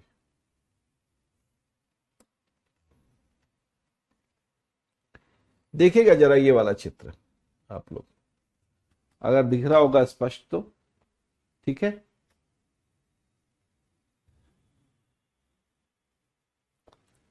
नहीं, कुछ चीजें हैं जो यहां पर आपको ज्यादा स्पष्ट नजर आएंगी, मैं दिखाना चाह रहा हूं दीपक। बाकी मैं खुद ड्रॉ करूंगा जहां जहां पर आवश्यकता पड़ेगी। ये देखिए, आप क्या देख रहे हैं, ये डीएनए है। ये डीएनए जो है आपको दिख रहा होगा, ये डीएनए का स्ट्रक्चर है। डीएनए एक डबल हेलिकल स्ट्रक्चर होता है, यानी द्विकुंडलित संरचना होती है। डीएनए की जो संरचना होती है वो एक द्विकुंडलित संरचना होती है। ये आपका डीएनए है, ठीक है। डीएनए एक डबल हेलिक्स वाला डीएनए है ना। डीएनए का डबल हेलिक्स, हेलिक्स का मतलब क्या होता है, कुंडलित संरचना, ठीक है। डीएनए एक डबल हेलिक्स संरचना है जो यहां आपको दिखाई दे रही है। और ये डीएनए के जो स्ट्रैंड्स है, यहां पर ये जो आपको दिखाई दे रहा है, ये एक विशेष प्रकार का प्रोटीन जिसकी बात हम बार बार करते हैं, ये है क्षारीय प्रोटीन, जिसको आप क्या बोलते हैं, हिस्टोन प्रोटीन बोलते हैं। तो ये हिस्टोन प्रोटीन के मॉलिक्यूल है जो यहां आपको दिखाई दे रहे हैं, है ना। ये इस तरीके से हिस्टोन प्रोटीन के मॉलिक्यूल है जो यहां आपको दिखाई दे रहे हैं। और इन्हीं मॉलिक्यूल्स को जोड़ते जोड़ते, है ना, हिस्टोन प्रोटीन के जो मॉलिक्यूल है, इनको इकट्ठा करके डीएनए क्या कर लेता है, इस तरीके से बांध कर अलग अलग जगह जो है ना, ऐसे करके। और यही चीजें जो है जब एक साथ गुच्छे के रूप में, है ना, एक साथ ये गुच्छे के रूप में नजर आती हैं, तो ऐसे करके इनकी क्वाइलिंग होती चली जाती है। ऐसे करके ये इकट्ठे होते चले जाते हैं और इनकी क्वाइलिंग के बाद एक सुपर कॉइल बनता है। एक सुपर कॉइल बनता है। और उस सुपर कॉइल को अगर आप देखेंगे तो माइक्रोस्कोप के अंदर ये तो धागे नुमा संरचना जो बाहर से दिखाई दे रही है, माइक्रोस्कोप के अंदर ये बहुत ही डेंस फॉर्म में दिखाई देती है। और इन्हीं से मिलकर पूरा क्रोमोजोम बनता है। इन्हीं से मिलकर पूरा क्रोमोजोम बनता है। ये मैंने चित्र इसलिए ढूंढा आपके लिए, ये चित्र इसलिए ढूंढ रहा था मैं, क्योंकि इससे आप समझ पाए कि हिस्टोन प्रोटीन जो है वो किस तरीके से डीएनए के साथ अरेंज होता है ना। आप जब बोलते हैं कि डीएनए और हिस्टोन प्रोटीन जो है वो मिलकर बनाते हैं इसको, तो डीएनए और हिस्टोन प्रोटीन कैसे मिलते हैं एक साथ, ये आपको यहां से समझ में आएगा ना, कि ये हिस्टोन प्रोटीन को इकट्ठा करके उनको बांधते हैं इस तरीके से। और ये बंधा हुआ जो पार्ट है ये यहां पर जाता है। जब डीएनए हिस्टोन प्रोटीन को बांध लेता है तो इस प्रक्रिया को, इस संरचना को हम बोलते हैं न्यूक्लियोसोम। न्यूक्लियोसोम कब बोलेंगे, जब डीएनए जो है, जब डीएनए जो है वो क्या करता है, वो हिस्टोन प्रोटीन को बांध लेता है। और हिस्टोन प्रोटीन को बांधने के बाद उसके कॉइल बनते, है ना, उसकी कुंडली बनती है, कॉइलिंग होती है। और ये छोटे छोटे कॉइल मिलकर फिर क्या बन जाते हैं, एक सुपर कॉइल बनाते हैं। और उसी सुपर कॉइल को से मिलकर वो जब मैट्रिक्स में आ जाते हैं, तो इस सुपर कॉइल प्लस मैट्रिक्स को मिलाकर आपका क्या बनता है, पूरा गुणसूत्र, पूरा क्रोमोसोम बनता है, ठीक है। तो अब अगर मैं एक क्रोमोसोम की संरचना दिखाऊं आपको बनाकर, ठीक है, आपको अगर बनाकर मैं दिखाऊं, तो एक क्रोमोसोम की संरचना में आप यहां पर देख पाएंगे, मैं ऐसे बना देता हूं। क्रोमोसोम की संरचना में इस तरीके से जो है वो आप देख पाएंगे कि ऐसे करके,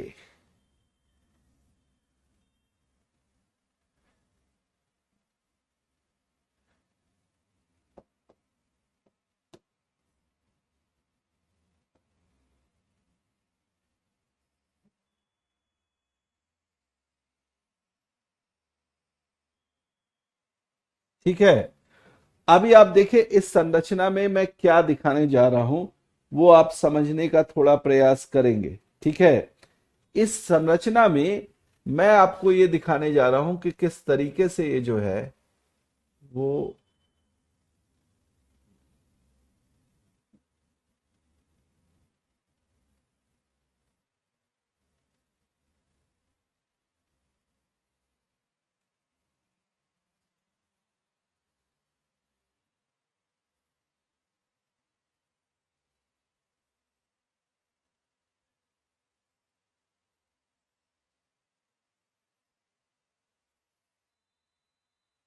है ना, इस तरीके से जो है ये डीएनए, डीएनए की कुंडली है पूरी।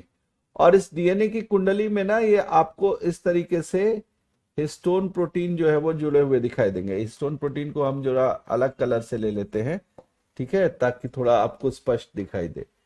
ठीक है। ये हिस्टोन प्रोटीन जो है वो इस तरीके से जुड़े हुए आपको दिखाई दे सकते हैं।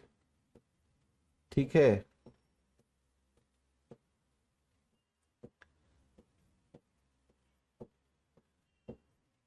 जब आप इसको माइक्रोस्कोप के अंदर देखेंगे ना तो ये मोती जैसी संरचना है, ये मोती के माले जैसी संरचना के रूप में जो है वो दिखाई देते हैं। ठीक है। जिनको कि ये जो डीएनए है वो इस तरीके से बांधे रखता है। ठीक है। डीएनए जो है वो इस तरीके से बांधे रखता है। ठीक, तो ऐसी संरचना के रूप में ये दिखाई देते हैं।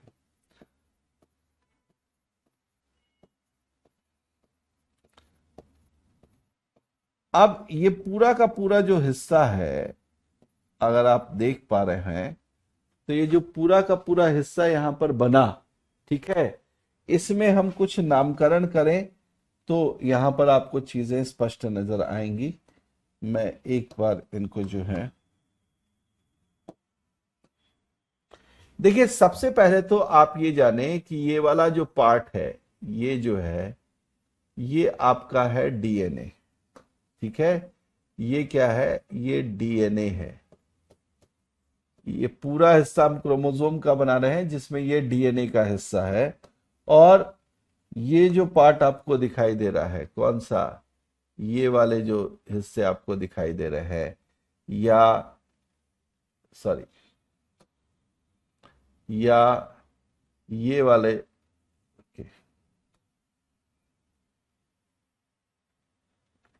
ये जो दिखाई दे रहा है इस तरीके से आपको, ठीक है, ये सभी क्या है, ये सभी जो है वो हिस्टोन प्रोटीन है। क्या है, हिस्टोन प्रोटीन। ठीक है।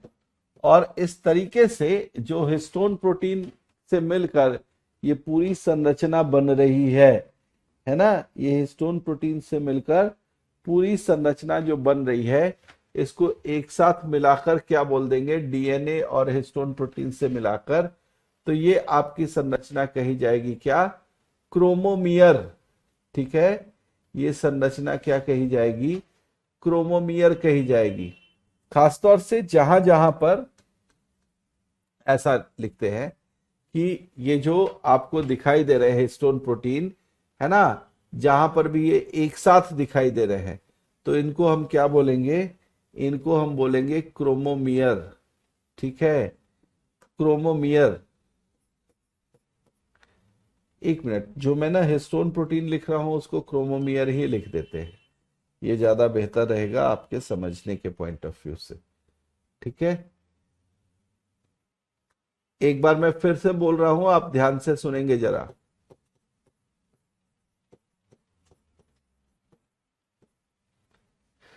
देखिए, जहां जहां भी डीएनए में, जहां जहां भी, नहीं कोई डायग्राम ऐसा सच बनाने की आवश्यकता नहीं, आप सिर्फ समझ लीजिए, जहां जहां भी आपको डीएनए के साथ क्या दिखाई दे रहे हो, हिस्टोन प्रोटीन दिखाई दे रहे हो, वहां पर जो है आपको ये मोतियों की तरह दिखाई देंगे। हिस्टोन प्रोटीन क्या है, मोतियों की तरह दिखाई देंगे।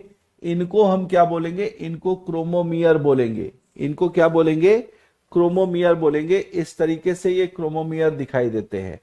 और बाकी का जो हिस्सा है, जैसे हम ये बोल रहे हैं तो ये जितने भी हिस्से ऐसे खाली दिखाई दे रहे हैं ना आपको, जितने भी हिस्से ऐसे खाली दिखाई दे रहे हैं, ये क्या है? ये जो खाली हिस्सा है वो खाली नहीं है, बल्कि उसमें तरल भरा हुआ है। जिस तरल को आप क्या बोलते हैं? मैट्रिक्स बोलते हैं। जिस तरल को आप क्या बोलते हैं? मैट्रिक्स बोलते हैं। और इसके अलावा ये तरल, तरल के साथ डीएनए और जो क्रोमोमियर है पूरा, ये एक झिल्ली नुमा संरचना से घिरे होते हैं। ये झिल्ली नुमा संरचना यहां आपको जो दिखाई दे रही है, इस झिल्ली नुमा संरचना को बोलते हैं पेलिकल। पेलिकल, पेलिकल क्या है? झिल्ली नुमा संरचना। पेलिकल जो है वो झिल्ली नुमा संरचना है, जो कि क्या कर रही है? झिल्ली नुमा संरचना जो जो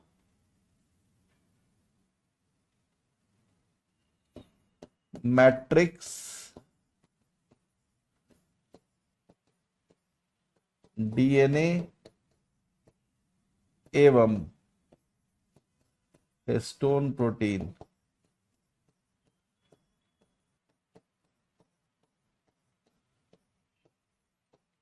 का आवरण बनाती है, ऊपर से उनको घेरने का काम करती है। तो इसको बोलते हैं पेलिकल। इसको बोलते हैं क्या?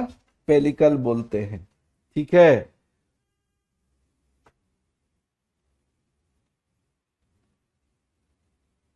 इसको क्या बोलते हैं?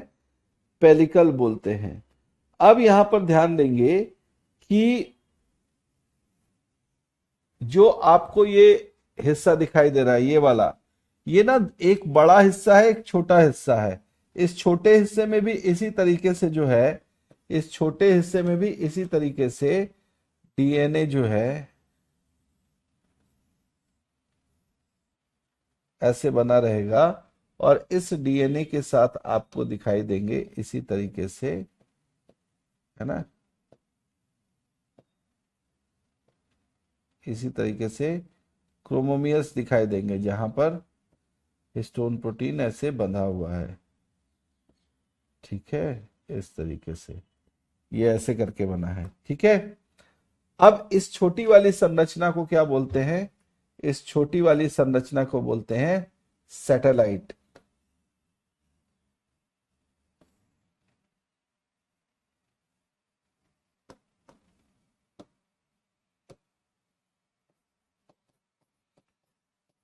सैटेलाइट बोलते हैं। ये एक छोटी संरचना है जो उसके साथ जुड़ी होती है, और इन दोनों को जोड़ने वाली जो संरचना होती है, इसको बोलते हैं सेंट्रोमियर। सेंट्रोमियर। अब आप देखिए, आपको ना इतना ज्यादा डीप जानने की जरूरत नहीं है, क्योंकि इस प्रकार के प्रश्न बिल्कुल नहीं आपसे पूछते। मैं स्पष्ट इसको बता देता हूं, आपसे कुछ बहुत ज्यादा ऐसे प्रश्न नहीं पूछे जाते जिनमें आपको इस तरीके से क्रोमोसोम की संरचना पूछी जाए। ठीक है। क्योंकि आपका जो सिलेबस है, उस सिलेबस के अकॉर्डिंग आपसे कहीं ना कहीं ये पूछने का प्रयास करते हैं कि आप इसके बारे में जो विशेष काम है उसको जानते हैं या नहीं, ये कौन सा विशेष काम करता है, या आप ये जानते हैं या नहीं कि इनकी संरचना में किन किन चीजों का संयोजन होता है। लेकिन ऐसे करके आपसे इसका पूरा स्ट्रक्चर इस प्रकार से नहीं पूछते। इसीलिए मैंने कहा, इसीलिए मैंने कहा, धन्यवाद अविनाश।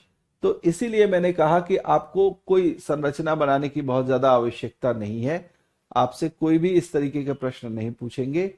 आपसे क्या पूछेंगे?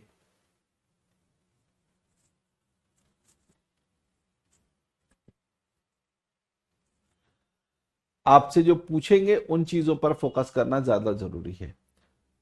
सचिन, देखिए, जब कभी ऐसी स्थिति आपको समझ में आती हो कि आप बायोलॉजी वाले पोर्शन में जो वीक हैं या आपसे क्वेश्चन नहीं होते, तो फोकस उन चीजों पर कीजिए जो चीजें बेसिकली आपके काम लायक है, या जहां से प्रश्न पूछे जा रहे हैं। एक तो आपके एग्जाम में कभी बहुत, आपका एग्जाम नीट का एग्जाम तो है नहीं, मेडिकल पीएमटी का एग्जाम तो है नहीं कि उसमें आपको एक एक चीज जाननी है अंदर घुस के। आपसे जो मुख्य चीज पूछेंगे वो पूछेंगे किसी भी संरचना के विषय में, जो उनका कार्य, उनकी कार्य प्रणाली है, इसके विषय में, जो आपके शरीर से, आपके स्वास्थ्य से रिलेटेड हो, उनके विषय में चीजें पूछेंगे। तो आप उनका ना एक फ्लो चार्ट जैसी चीज जो है वो बनाकर रखें, जिनमें आप इन चीजों को दोहरा सके। ठीक है।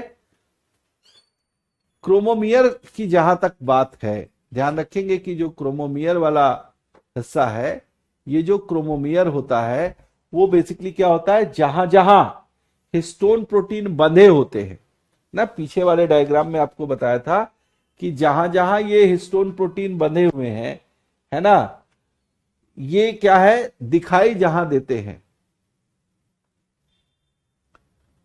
ये दिखाई जहां देते हैं उनको आप बोलते हैं क्रोमोमियर, है ना। जहां पर ये दिखाई देंगे क्रोमोसोम में, उनको आप बोलेंगे क्रोमोमियर।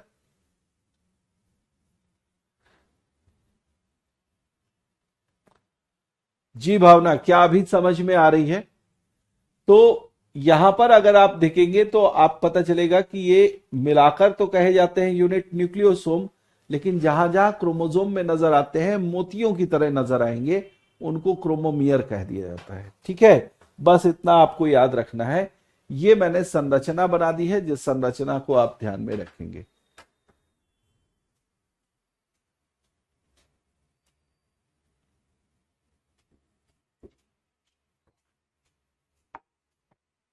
बिल्कुल।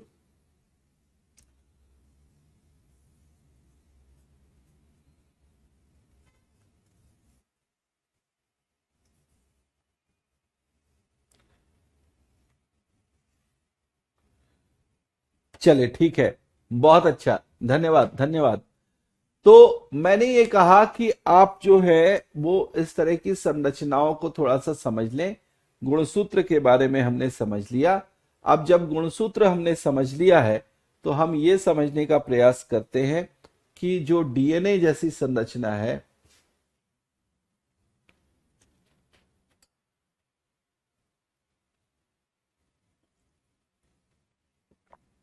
जो डीएनए जैसी संरचना है, आप में से जो भी लोग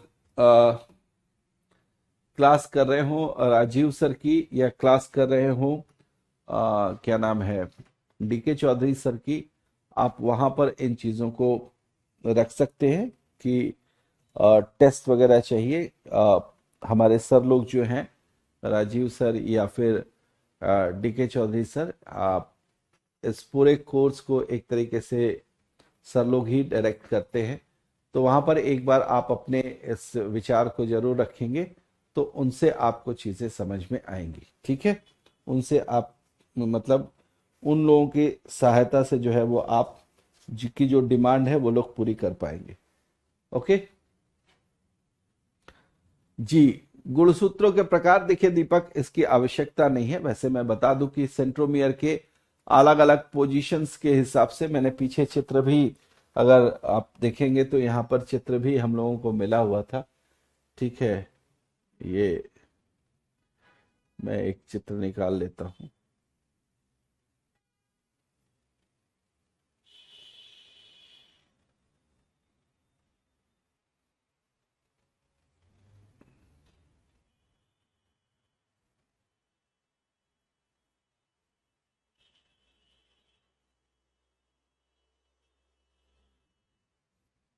जी,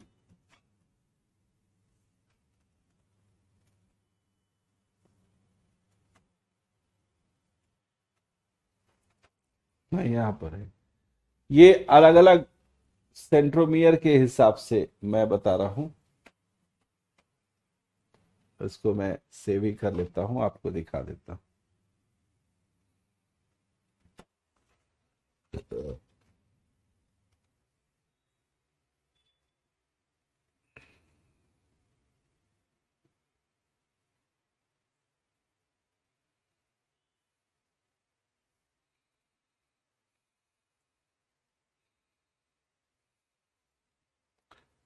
जी, ये देख लीजिए, इस तरीके से आपको दिखाई देंगे। ठीक है, तो सेंट्रोमियर जो बीच वाला हिस्सा था सेंट्रोमियर का, सेंट्रोमियर का जो बीच वाला हिस्सा था,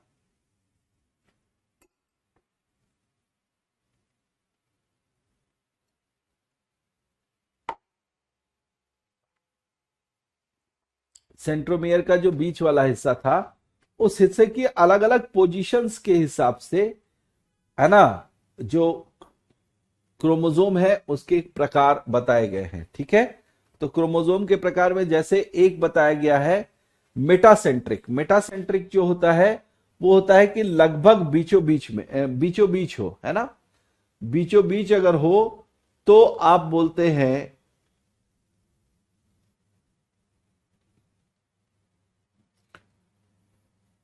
बिल्कुल नहीं दीपक, वहां केंद्रक नहीं मिलता है।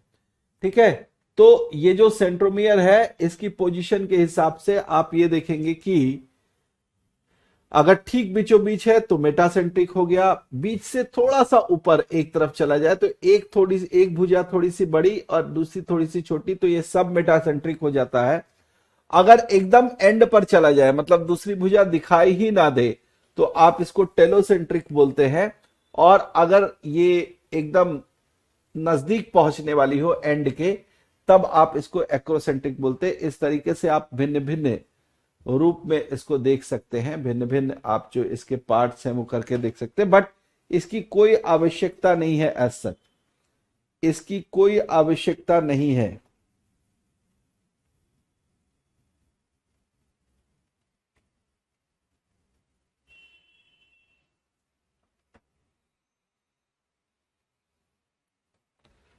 ठीक है, तो अभी मैं जो आपको कराने जा रहा हूं, इसमें आप नेक्स्ट पार्ट जो आप करेंगे, इसका आप नाम लिखिए न्यूक्लिक एसिड।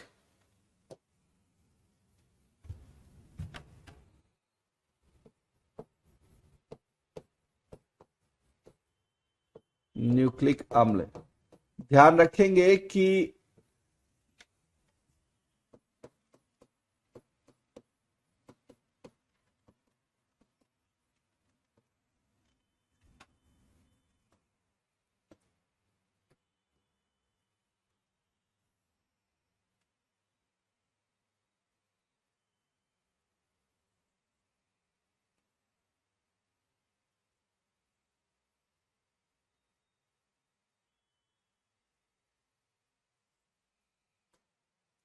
ध्यान रखेंगे कि ये जो न्यूक्लिक एसिड है ये एक तरीके का पॉलीमर होता है, ये एक तरीके का पॉलीमर होता है।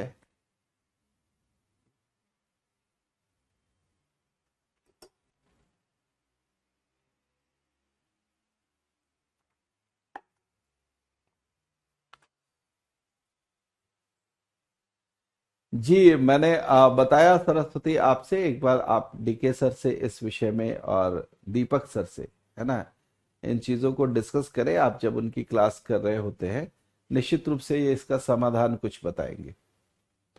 जी लीलाधर, बिल्कुल बिल्कुल। चलिए, न्यूक्लिक अम्ल के बारे में देखते हैं। न्यूक्लिक अम्ल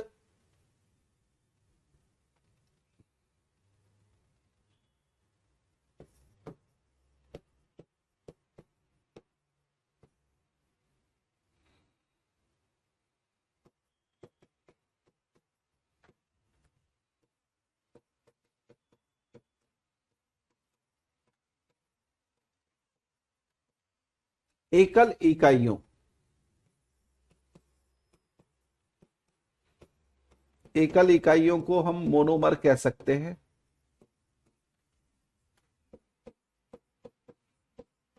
जिन्हें न्यूक्लियोटाइड कहते हैं। न्यूक्लियोटाइड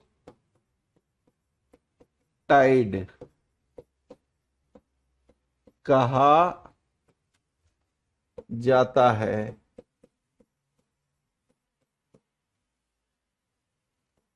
से मिलकर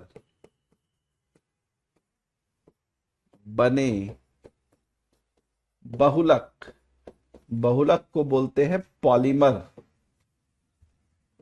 पॉलीमर होते हैं।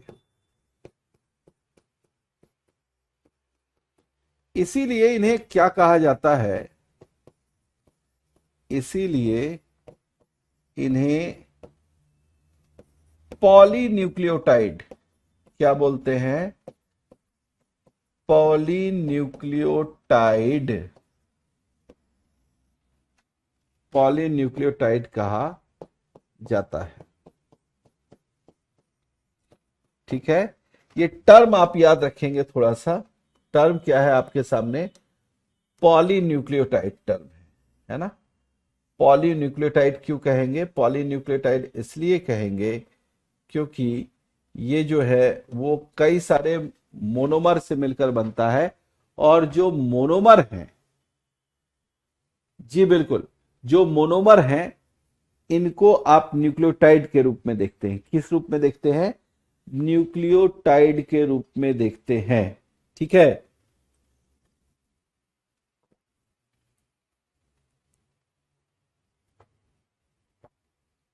ठीक। अब मैं आपको बताता हूं कि क्या ये न्यूक्लियोटाइड बनता कैसे है। तो इस चार्ट से आप समझने की कोशिश करेंगे, है ना। न्यूक्लियोटाइड मैं यहीं पर बता के क्लास खत्म करूंगा आज की। न्यूक्लियोटाइड, एक न्यूक्लियोटाइड जो है, न्यूक्लियोटाइड जो है वो बनेगा कैसे? तो इसके दो हिस्से होते हैं। ठीक है, एक न्यूक्लियोटाइड के दो हिस्से होते हैं। एक तो बोलते हैं न्यूक्लियोसाइड, न्यूक्लियोसाइड, और दूसरा बोलते हैं फॉस्फोरिक, फॉस्फोरिक अम्ल या फॉस्फोरिक एसिड। जो न्यूक्लियोसाइड होता है ये भी दो चीजों से मिलकर बनता है। ठीक है, एक तो होता है पेंटोज शर्करा, पेंटोज शर्करा। ठीक है, और दूसरा जो होता है इसको हम बोलते हैं नाइट्रोजनी क्षार, नाइट्रोजनी क्षार। ठीक है, ये सारी चीजें डील करूंगा, पहले आप लिख लीजिए। पेंटोज शुगर दो तरीके के होते हैं। एक होता है राइबोज शर्करा, राइबोज शर्करा होता है, और दूसरा जो होता है वो होता है डीऑक्सी, डीऑक्सी राइबोज शर्करा। ठीक है, दूसरा होता है डीऑक्सी राइबोज शर्करा। ठीक है, और जो नाइट्रोजनी क्षार होते हैं ये भी दो तरीके के होते हैं। एक होता है प्यूरीन और दूसरा होता है पाइरीमिडीन।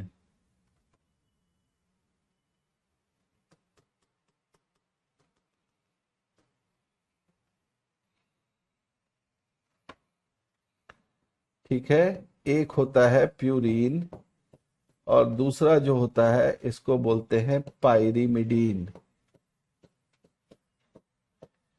अब ये जो प्यूरीन है इसके भी दो फॉर्म होते हैं। एक होता है एडेनिन और दूसरा होता है गुआनिन।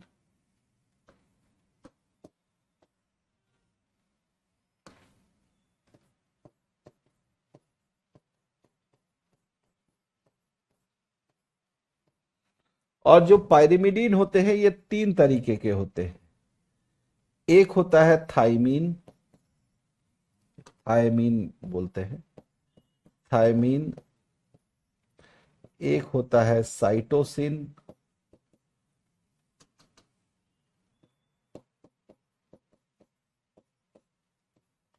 और तीसरा जो होता है इसको बोलते हैं यूरेसिल। कैसे इनके अणु जुड़ते हैं और किस तरीके के जुड़ने से ये बनते हैं इनको एक बार हम देख लेंगे। ठीक है, लेकिन इतना है कि जो नाइट्रोजनी क्षारक होते हैं, जो नाइट्रोजनी क्षारक होते हैं, इन नाइट्रोजनी क्षारकों के साथ जब पेंटोज शुगर मिलता है तो अलग अलग तरीके के न्यूक्लिक एसिड बनते हैं। जो न्यूक्लिक एसिड होते हैं ये भी दो तरीके के आप लिख सकते हैं। न्यूक्लिक अम्ल जो हैं ये दो तरीके के होंगे। कौन कौन से? एक तो होगा जिसको आप बोलेंगे डीएनए, और एक होगा जिसको बोलेंगे आप आरएनए। ठीक है, तो कल की क्लास में इससे आगे की चीजें करेंगे हम। इससे आगे हम आपको बताएंगे कि किस तरीके से आरएनए डीएनए बनता है। कल फिर टिश्यू का क्लास शुरू करेंगे और टिश्यू में अलग अलग प्रकार के जो जंतु उत्तक और पादप उत्तक हैं उनकी चर्चा करेंगे। ठीक है, तो मिलते हैं कल की कक्षा में। उम्मीद है आप लोगों को चीजें समझ में आई होगी। तो निश्चित रूप से आप अपनी रिवीजन को जारी रखें। धन्यवाद अभी सभी लोगों का कि आप हमारी क्लास में जुड़े। मिलते हैं कल की क्लास में। Thank you.